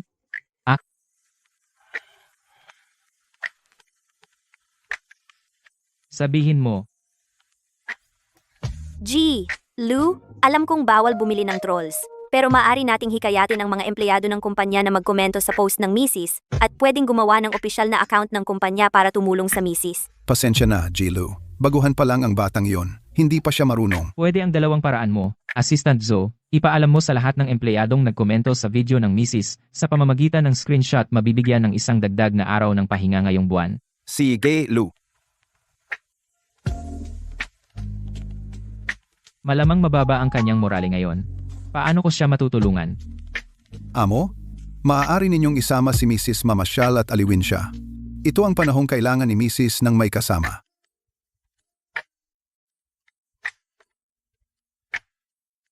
Bakit kayo bumalik? May malaking pangyayari, bakit hindi mo sinabi sa akin? Alam mo na pala. Huwag kang mag-alala. Nangongolekta na ng ebidensya ang legal department. Sa pinakahuli bukas, papag-aaminin ko ang lahat ng nagkalat ng kasinungalingan at paninira na humingi ng tawad sa iyo. Talaga, si Amo Lu lang ang makakaya. Tara na. Isama kita, Mamasyal. Bakit bigla mo akong isinama, Mamasyal? Kung ayaw mo ng bad, okay lang din. Gusto ko. Sobra akong gusto. Tara, Lu daw. Sabay tayo. Magandang araw po. Ano po ang maitutulong ko sa inyo? Dalhin mo ang pinakamahal na damit ng inyong tindahan at ang pinakamahal na bag sa akin. Paki, dalhin mo ang pinakamahal na bag ng inyong tindahan at damit, ilabas ninyo lahat. Sige po. Sandali lang. Pasensya na at naalarma kayo. Balak kong magnegosyo ng pambabaing damit kasama ang kaibigan ko. Noong una, gusto ko munang magkaroon ng tagumpay bago ko sabihin sa inyo. Hindi ko inaasahan na sasabotahe kami ng halos sumikat na. Maganda iyan, kung kailangan mo ng tulong, sabihin mo lang. Hindi mo ba tutol sa pagnenegosyo ko? Bakit ako tutol? Ang magnegosyo o hindi ay desisyon mo. Bukod pa rito, hindi rin ako naniniwala na pagkatapos mag-asawa ang isang babae, kailangan niyang mag-alaga ng asawa at anak. Kahit mabigo ka, kaya kitang samahan sa muling pagbangon. Salamat. At ako rin. Suportado kita. Mami, suportado rin kita. Oo nga, yung buntis na nagkalat ng maling balita na nalaglag siya. Kailangan mo ba akong tulong na hanapin siya? Hindi na, nahanap ko na yung iba pa niyang mga account sa social media. Bukas, haharapin ko siya. Hayaan muna natin. Maghintay tayo. Hindi muna ako magre-react. Sigurado akong iisipin nila na wala na akong magagawa. Tiyak na magdadagdag pa sila ng pusta. Kapag ang init ng usapan ay nasa critical point na saka ako lalaban at saka ko gagamitin ang pagkakataon para sumikat ulit ang studio. Gamit ang kanilang lakas para lumaban, magaling. Siyempre naman, hindi mo ba nakikita kung sino ang asawa mo?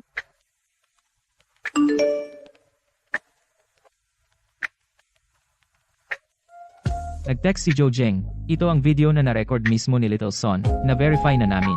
Si Little Son ay talagang buntis, pero dahil nadulas siya dati na ospital siya ng ilang araw. Sa huli, hindi na iligtas ang sanggol.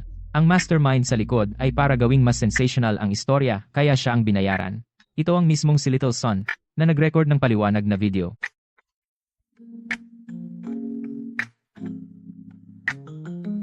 Naku, ang komplikado ng pagkatao. Tama nga ang sinasabi nila. Walang may gustong makita kang masaya. Ang puso ng tao ay mahirap hulaan.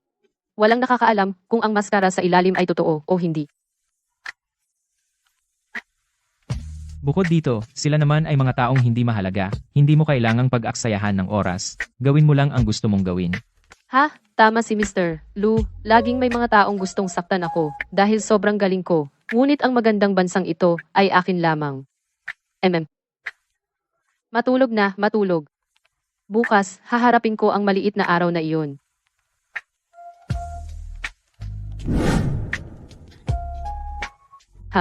Chinghe, matagal na.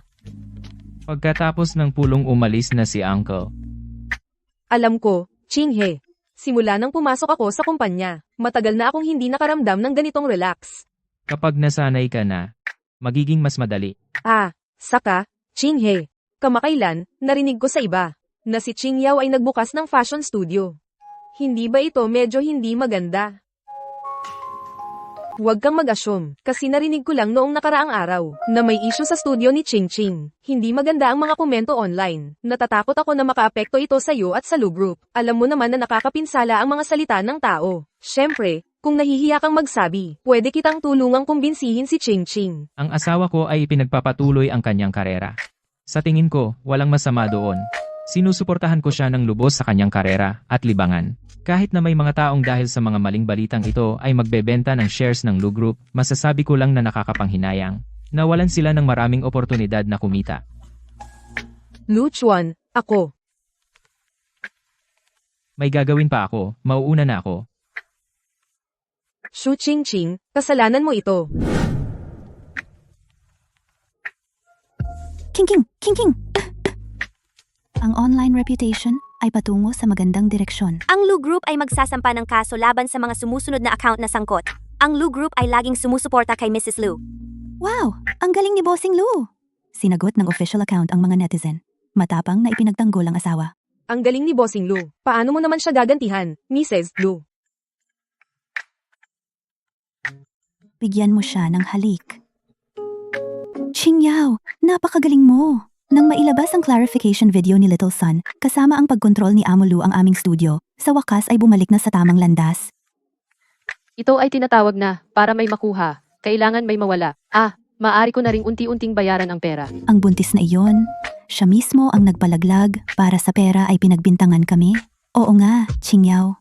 Hindi ba sinabi mo na iyon ay si Xu Lingshan ang nagudyok? Paano mo siya gustong solusyonan? Dati akong naghinala kung siya ba, pero wala siyang ganong talino. Sa likod niya ay may isang tao pa. Ngayon siguro ay natataranta na siya. Dahil si Lu Qinghe ay hindi niya ito pababayaan. Pinsan, dapat mo akong tulungan. Nahanap na nila ako ngayon. Ang lapit mo kay Kuya Qinghe. Pwede mo bang hilingin sa kanya, para sa akin, napakausapin si Xu Qingyao na maging maluwag. Maaari akong magbayad ng pera. Shan, paano kita matutulungan? Ang gusto ni Xu Qingyao ay hindi pera. At sa pagkakataong ito, si Qinghe mismo ang kumilos. Dapat mong malaman ang kahihinatnan ng pagkagalit sa kanya. Bakit mo ginawa ito? Bakit ko ginawa ito? Hindi ba ikaw ang nagpahiwatig sa akin na gawin ito? Dati mong sinabi na kapag nagbukas ang bagong tindahan, kailangan bang maghanap ng tao para bumati? Sumang-ayon pa ako sa iyo. Pinsan, tama ka batiin nga, di ba? Shan, kailan kita pinahiwatigan? Talagang gusto kong maghanap ng tao upang batiin si Xu Qingyao sa kanyang pagbubukas. Nagkamali ka yata. Ang ginawa mo ngayon ay labag sa batas. Hindi rin kita matutulungan.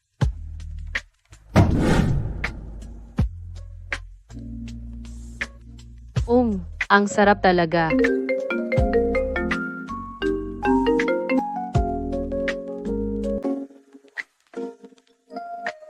Uy, nanay, Tama na. Huwag ka nang magbalusot. Pumunta ka bukas. Hindi kita pipiliting mag-anak. hindi ako papipilitin. Pumili ka rito. Tingnan mo kung alin ang gusto mo. Mayroon pa doon. Tingnan mo ulit.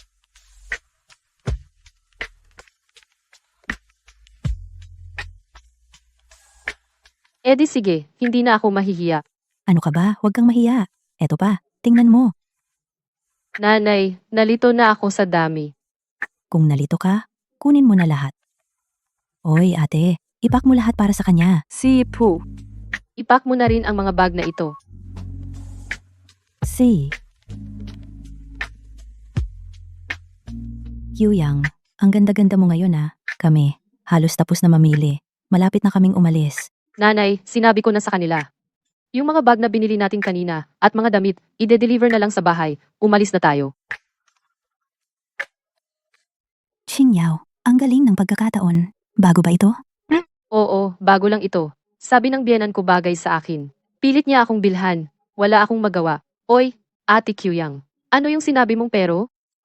Pero sa kasamaang palad, wala na stock. Kung hindi, gusto ko ring bumili. Sayang nga. Oo nga. Saka, Qingyao, nabalitaan ko na nahack ang studio mo. Buti na lang naayos na. Kung hindi, sa kumpanya ni Lu. Ay, malaking epekto. Oo nga. At ang mga kaibigan ko'y talagang gusto ang inyong mga damit. Talaga? Salamat, Lola. Kapag may oras ako, dadalhin ko ang mga damit sa inyo. Pakisabi po sa mga ale. Salamat dahil nagustuhan nila ang aming mga damit. Si. Kyuyang, aalis na kami. Sige, ate, paalam.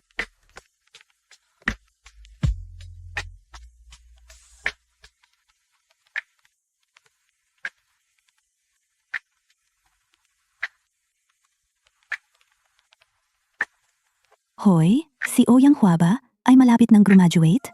Mag-isip ka ng paraan para makabalik siya agad.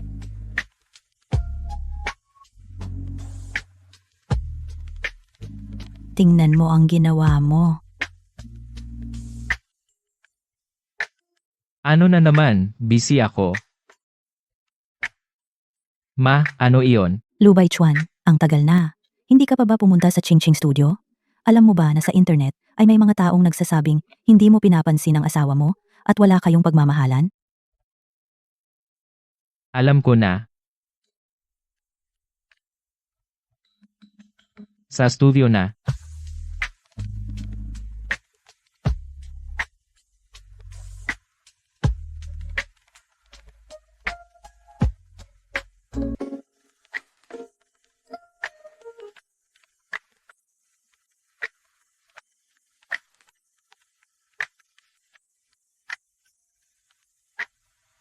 Qingyao, ito, si, Siyempre ito ang sikat na Sir Lu. Ako ang asawa ni Qingyao. Sir Lu. Merienda. Tara, dalawang magandang babae. Isasama ko kayo sa masarap na kainan. Uuwi tayo paglasing na. Para na lang treat ni Sir Lu. Di ba, Sir Lu?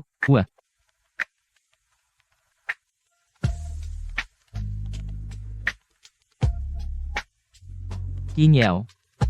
Bakit kanina? Ipinakilala mo ako bilang Jilu. Hindi ka ba si Ji Alu? Sino naman ako? Ikaw ang asawa ni Xu Qingyao. Tandaan mo. Tandaan. Sa susunod ganyan ang sagot. Matutulog na ako. Good night. Good night. Inumin mo muna ang sabaw para sa hangover.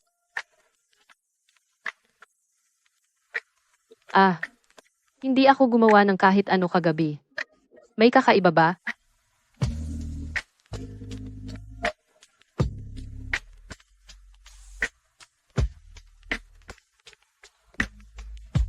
Qingyao Nasiyahan ka ba sa aking naging plano kahapon? Anong plano? Kahapon, ako ang nag-utos kay Baichuan na tulungan ka. Kumusta? Maganda naman ang ginawa ko, di ba?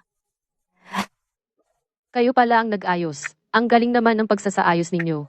Pasensya na at naabala ko kayo. Pero sa tingin ko, simula ngayon, wala nang mag-aalangan sa akin. Ay, hindi naman sigurado. Pero wag kang mag-alala. Ako na ang bahala dito. Paano ninyo po ito aayusin? Huwag mo na itong pakialaman. Sa 3 araw, ay ang aking kaarawan. Malalaman mo na lang kapag dumating yon.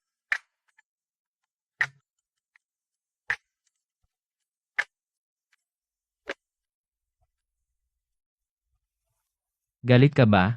Hindi, Ginoong Lu, marami kayong ginagawa. Paano ko kayo magagalit, Ginoong Lu? Kung alam ko lang na kayo ay para sa tapusin ang utos ng inyong ina. Na pumunta kayo sa aking studio para sa misyon. Dapat sinabi ko na lang sa inyong ina. Hindi na kailangan pang pumunta si Ginoong Lu. Hindi, tumawag nga si nanay sa akin. Para puntahan kita, pero Pero ano? kung ayaw ko pumunta, walang makakapag-utos sa akin. Gusto ko lang din namang makita ka, kaya huwag ka nang magalit. Sa susunod, pupunta ako kung gusto na kitang makita. Sino ba ang may gusto?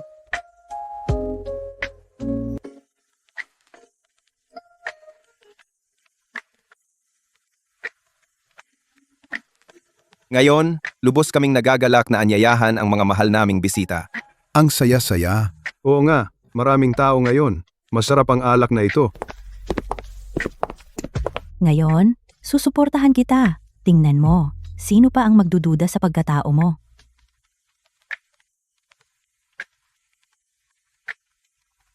Qingyaw, dito ka muna kasama si nanay. Makikipag-usap ako sandali.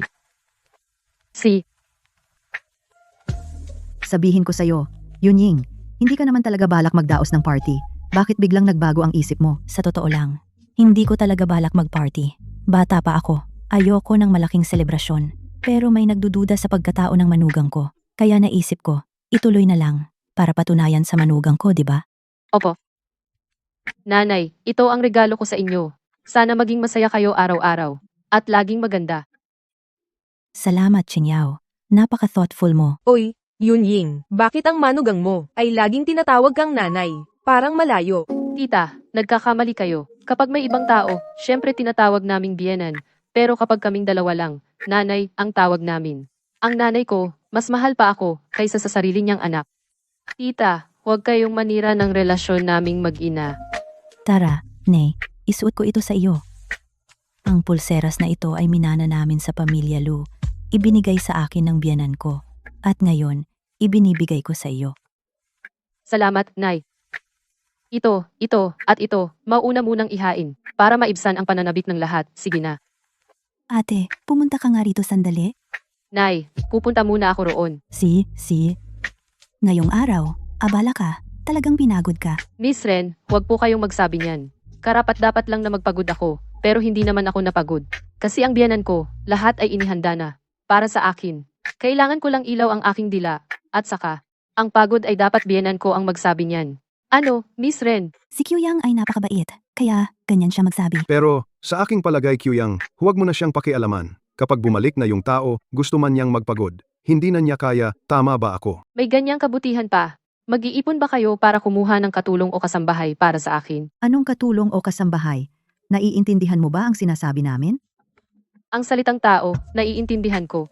Ang hindi ko naiintindihan ay tiyak na hindi salita ng tao. Ikaw, Qingyaw, sige, magtrabaho ka na. Sila ay nagsasawa lang. Sobra nga silang walang gawin. Medyo maganda siya. Maganda rin si Miss Oyang. Siyempre naman. Si Hua ay narinig na babalik ka. Sabi ko may oras para mag-shopping tayo. Pero ngayon, nagkita tayo. TSS, shopping pa. Hindi naman tayo close. Totoo naman, matagal kang nasa ibang bansa. Hindi na tayo nagkita ng matagal. Kaya lumayo ang loob natin. Ching-ching, Huawa, ngayon ay nakita na kayo. Sa tingin ko, marami kayong common topics na pag-uusapan. Kumusta ka, Xu Qingqing? Si Ouyang Hua ay fiancé ni Qing Hege. Sila ay magkaibigan mula pagkabata. Maganda ang relasyon nila. Gusto mo bang humingi ng payo sa kanya kung paano manligaw kay Qing Hege? Qing Hege. Labas pa lang ako saglit, hinahanap mo na agad ako. Grabe ka naman. Hindi ikaw ang hinahanap ko. Bakit mo ako tinutulungan? Dahil mabait ako. Ayan, ibalik ko na sa'yo ang asawa mo. Narinig ko dati kayong engaged. Matagal na yon. Bakit kayo nag-break ng engagement? Ang engagement ay inayos ng aming mga magulang. Noon, maganda ang relasyon ng aming mga pamilya. Para matupad ang hiling ng lolo bago siya mamatay, kaya kami nag-engage, pero namatay ang lolo. Sinabi ni Oyang Hua na ayaw niyang magpakasal, kaya tinapos namin. Ganun lang kasimple. Nagustuhan mo ba si Oyang Hua? Siyempre hindi. Itinuring ko siyang kapatid na babae. Huwag kang magsalita ng matatamis na salita. Paano kung noong panahon na yun hindi sinabi ni Oyang Hua na ayaw niyang magpakasal? Ikaw ba nooy nakasal na sa kanya? Hindi. Kahit hindi sinabi ni Oyang Hua na ayaw niya noon, tatapusin ko rin ang engagement. Qingyao, maniwala ka sa akin. Sige, maniniwala muna ako sa'yo. Si Xiaoyu, nasaan ang nanay niya? Si Xiaoyu ay anak nga ate ko. Si Xiaoyu ay wala pang 1 taon. Nang maglaon, natuto siyang magsalita at tinawag niya akong tatay. Hindi ko balak magpakasal noon. Kaya hinayaan ko na lang siya. Ma'am May, gusto kayong orderin na ulam ngayong gabi? Magluto ka ng maraming paboritong pagkain ni Ludaw. Tapos na ang final exam niya ngayon, para ma-reward siya. Opo, ma'am. Susunduin ko siya. Ah, sige.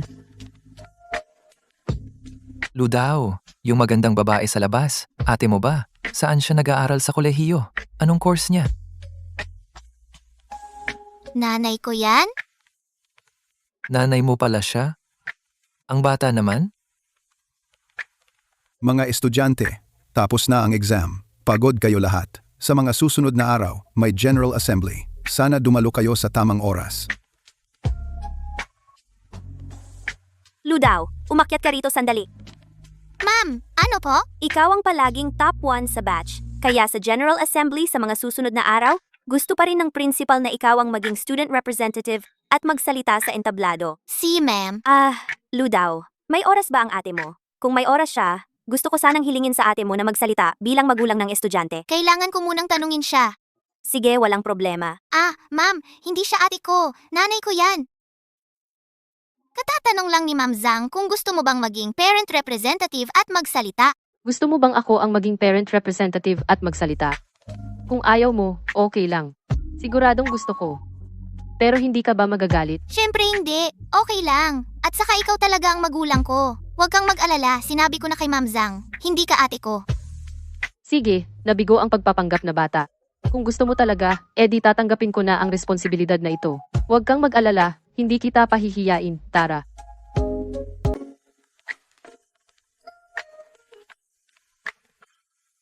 Masyado bang formal ito? Walang tunay na damdamin. Ma'am, handa na ang hapunan. Sige, darating na.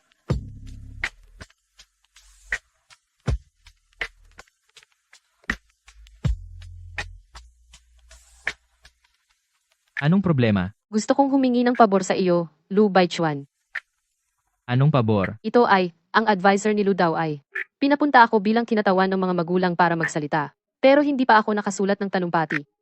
Hindi ko alam kung paano gawin iyon. Kaya gusto kitang hilingin na tulungan akong baguhin ito. Isulat mo na lang, okay lang ba?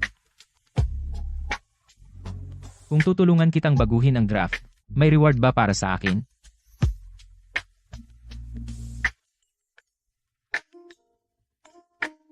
Lu Qinghe, magkakapamilya tayo, bakit magkalayo ang usapan? Gantimpala sa'yo ang ubusin ang ribs.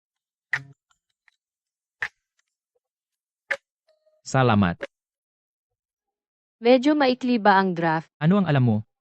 Ito ay tinatawag na maikli ngunit malinaw. Bagamat mahalaga ang opening ceremony. Pero sinong estudyante ang gustong makinig? Isang estranghero na nag-iistorbong magsalita ng walang tigil. Mas maaga matapos, mas maaga bababa. At para mas maagang makalaya ang mga bata. Sa tingin ko tama ka. Pero sa tingin ko maganda naman ang sinulat mo. Saan partikular na gusto mong baguhin? Parang hindi gaanong maayos ang parte na ito. Ang koneksyon dito at dito ay hindi rin maganda. Ngayon, naayos na. Ano sa tingin mo? Totoo. Pagkatapos mong baguhin, naging mas maayos basahin. Pero sa tingin ko may isang parte na medyo awkward. Saan awkward? Dito. Nagsusulat ng talumpati.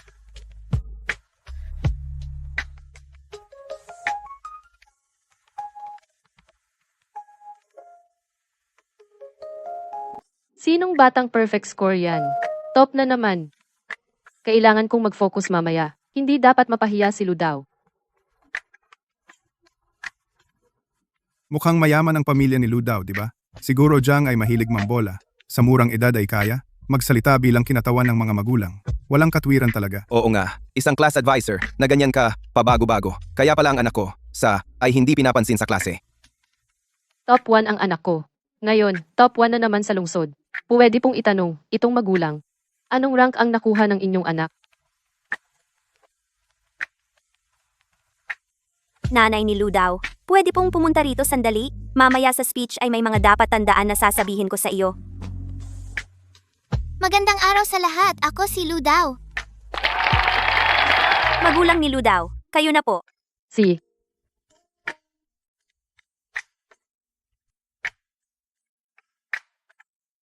Pasensya na, Amulo. Kasalanan ko po na huli ang paghatid ko sa inyo. Tapos na po ang speech ni Ludaw. Sino yan? Ngayon lang dumating, nakakainis. Ito ang Ginoo. Kayo po ba ang magulang ng sinong bata? Magulang ni Ludaw. Hindi inaasahan, di ba? Si Ludaw, hindi lang magaling sa pag-aaral, may mga magulang na napakaganda at gwapo. Ang kapalaran sa pagkapanganak ay napakamahiwaga. Magandang araw sa lahat. Ikinararangal ko na bilang kinatawan ng magulang na magsalita sa entablado. Kaninong magulang ito? Napakabata at maganda. Narinig ko na siya ang nanay ni Ludaw. Ang galing ng grado ni Ludaw. May ganoon kagandang nanay. Ang talumpati ng nanay ni Ludaw ay medyo kawili-wili. Hindi yung mga formal at walang laman na pahayag.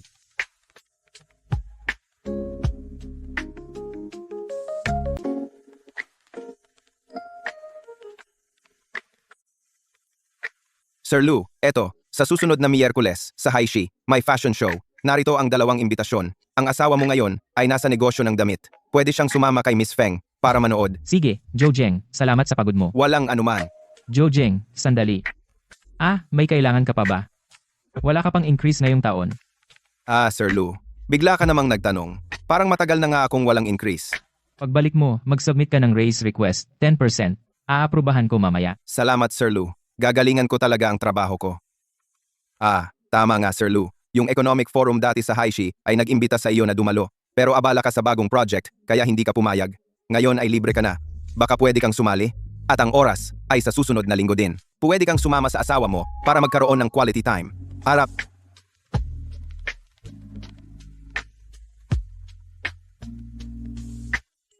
Si Jojeng ay nagdala ng 2 imbitasyon para sa fashion show. Interesado ka ba? Fashion show ito ng L para sa Taglagas at Taglamig. Dati sinabi ni Didi na gusto niyang pumunta. Gusto mo bang pumunta? Siyempre, ako ngayon ay medyo sikat na fashion director. Dapat talaga ay manood ng maraming fashion shows. Pasalamatan mo si Assistant So, para sa akin. Ang organizer ay dahil sa akin kaya nagbigay ng imbitasyon kay Assistant Zo. Salamat din sa iyo. Sakto, sa susunod na Miyerkules ay may forum sa Haishi. Ang oras ay halos pareho, pwede tayong sabay na pumunta. Pero ang show ko ay sa Biyernes. 2 araw mas huli kaysa sayo. Si Assistant Joe ay nag-check ng weather forecast. Sa susunod na Miyerkules at Huwebes ay may malakas na ulan, baka kanselahin ang flights. Kaya para sigurado, mas mainat kung aalis tayo ng 2 araw ng mas maaga. Sasama si Didi sa akin. Siyempre, yung info ni Didi ay ipapadala na. Baka mas magandang ipadala na lang si Miss Feng sa Huwebes. Pero hindi ba sinabi mo noong Miyerkules na magkakaroon ng bagyo sa Huwebes? Baka makansela ang flight. Oo, may ulan. Okay, naipadala na. Sinabi ni Assistant Joe na ang flight ay sa Martes ng hapon. Oo, so aalis tayo sa Makalawa. Hindi. Mag-impake na ako ng mga gamit ko ngayon. Para hindi na magulo pagdating ng oras. Magta-travel ba sina mama at papa? Gusto kong sumama. Gusto mo rin sumama? Oo, saktong bakasyon ngayon. Isasama na natin kayo ng kuya mo. Yay! Hindi, ayaw mo. Sina mama at papa ay magtatrabaho. Wala silang oras para samahan tayo. Manatili ka na lang sa bahay kasama si kuya, okay? Tama si Xiao Yu. May punto rin siya. Kaya kayong dalawa na lang ang maiiwan sa bahay. Luyo, makinig ka ng mabuti sa kuya mo ha. Sige. Sa bahay, sundin mo ang kuya mo. Aakyat na ako.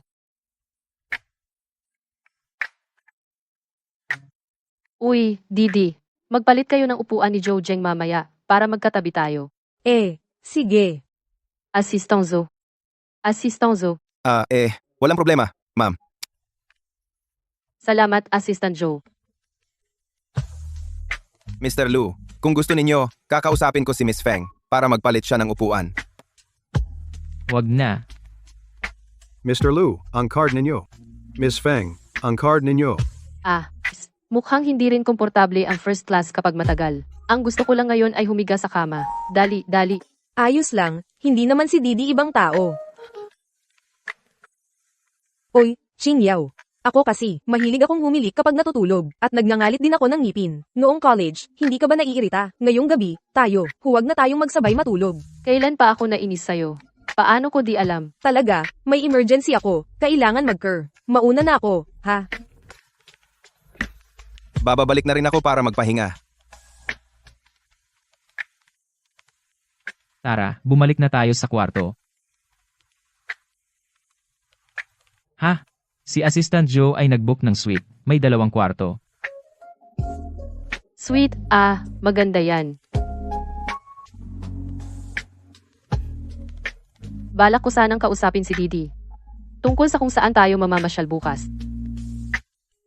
Mamasyal? Oo, hindi ba sabi mo dati na pumunta ng maaga? Nang 2 araw para makapasyal. Mrs. Lu, bukas, pwede mo ba akong samahan muna? Matapos ang pulong ng talakayang pang-ekonomiya. Bago tayo mamasyal, sa totoo lang, medyo kawili-wili pa rin. Tulad ng pagbukas mo ng tindahan. Ganoon din. May kinalaman sa ekonomiya. Ang mga eksperto na iyon, ang kanilang mga pananaw ay napakaangkop din. Siguro pagkatapos mong pakinggan, baka makatulong sa iyong tindahan. Sige, sasama ako kay Didi. Qingyao, ang economic forum na ito ay medyo mahigpit. Kaya sa pagkakataong ito, isa lang ang maaari kong dalhin. Si Nanga. Kailangan ko na lang pakinggan. At saka sasabihin kay Didi.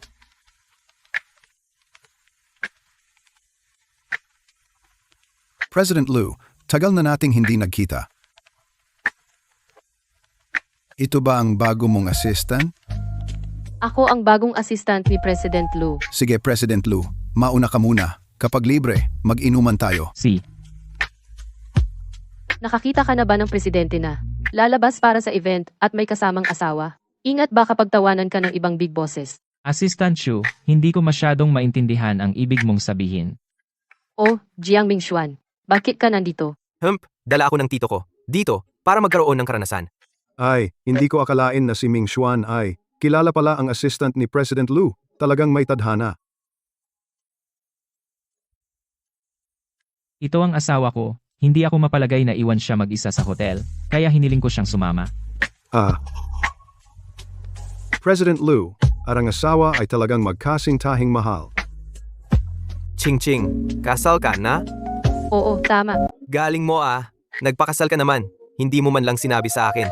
Buti pa noon, magkasama tayong naglalaro noong college. Kung malaman ni Feng Xiangdi at ng iba pa, siguradong sasamahan nila akong pagsabihan ka. Hindi malalaman ni Feng Xiangdi yan. Paano naman hindi malalaman ni Feng Xiangdi? Dahil alam na niya mula pa dati. Magkasama na kaming nagtatayo ng negosyo ngayon. Sige, mag-add kayo ng isa't isa. Pagkatapos tandaan mo ring, i-add mo ako kay Feng Xiangdi.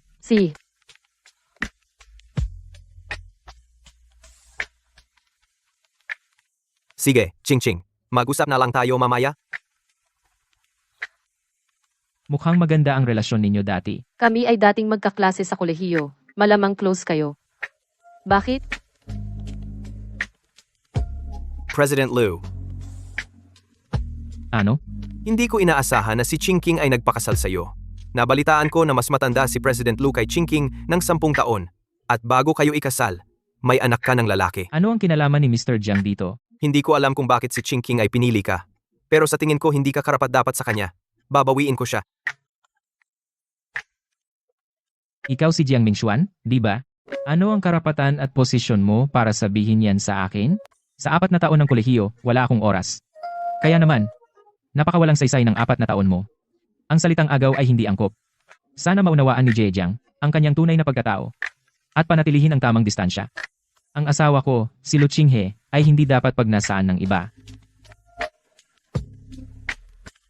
Lu Qinghe, ano ang nangyayari sa iyo?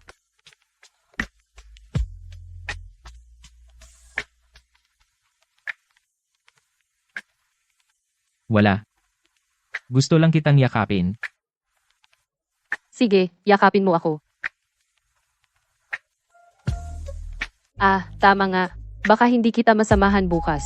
Pinangako ko kay Didi, na sasamahan ko siyang mamili ng bag.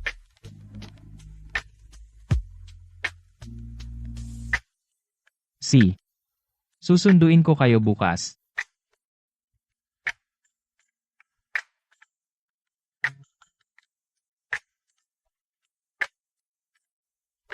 Regalo. Napakaganda, laging maganda ang panlasa mo. Ching, pwede mo bang ibigay ang kay Jiang Mingxuan na contact details sa akin? Ano ang gagawin mo sa kanyang contact details? Ganito kasi, may isang proyekto na kailangan makipag-collaborate sa kanyang tiyuhin. Kailangan ko siyang kontakin para sa coordination. Sige, hanapin mo na lang. Mag-aayos ako ng gamit.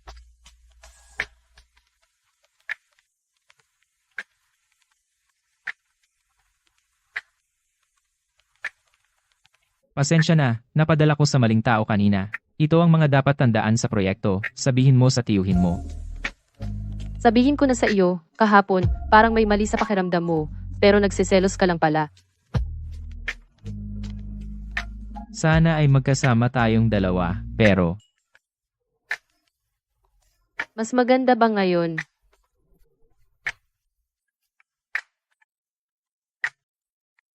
ayoko nang magkahiwalay ng kwarto. Sa totoo lang, may gusto akong sabihin sa iyo noon pa.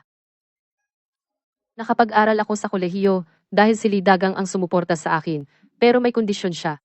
Dapat manatili ako sa tabi mo at maging mata niya.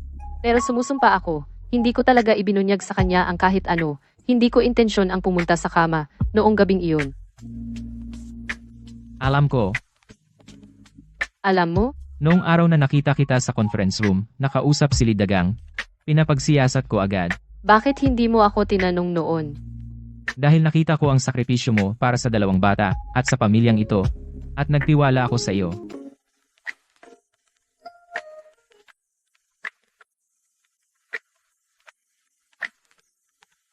Nanay, miss na miss kita.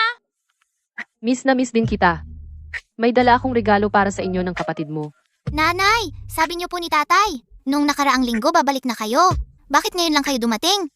Nandito na naman ako, di ba? Mag-ayos na kayo. Pupunta tayo sa bahay ng lola para sa bagong taon. Ito ang paggawa ng dumpling. Dapat pilitin ng bahagya ang dulo ng daliri para pantay at maganda ang mga tiklop. Tingnan nyo, parang gintong ingot. Ito raw ay sumisimbolo ng kasaganaan sa darating na taon. Naku, Nay, hindi ko pa rin kaya. Parang siopaw ang ginawa ko. Ay, Ito, nasira na. ikaw talaga. Magaling ka lang magsalita. Sige kayong dalawa. Lumabas at magpaputok kasama nila.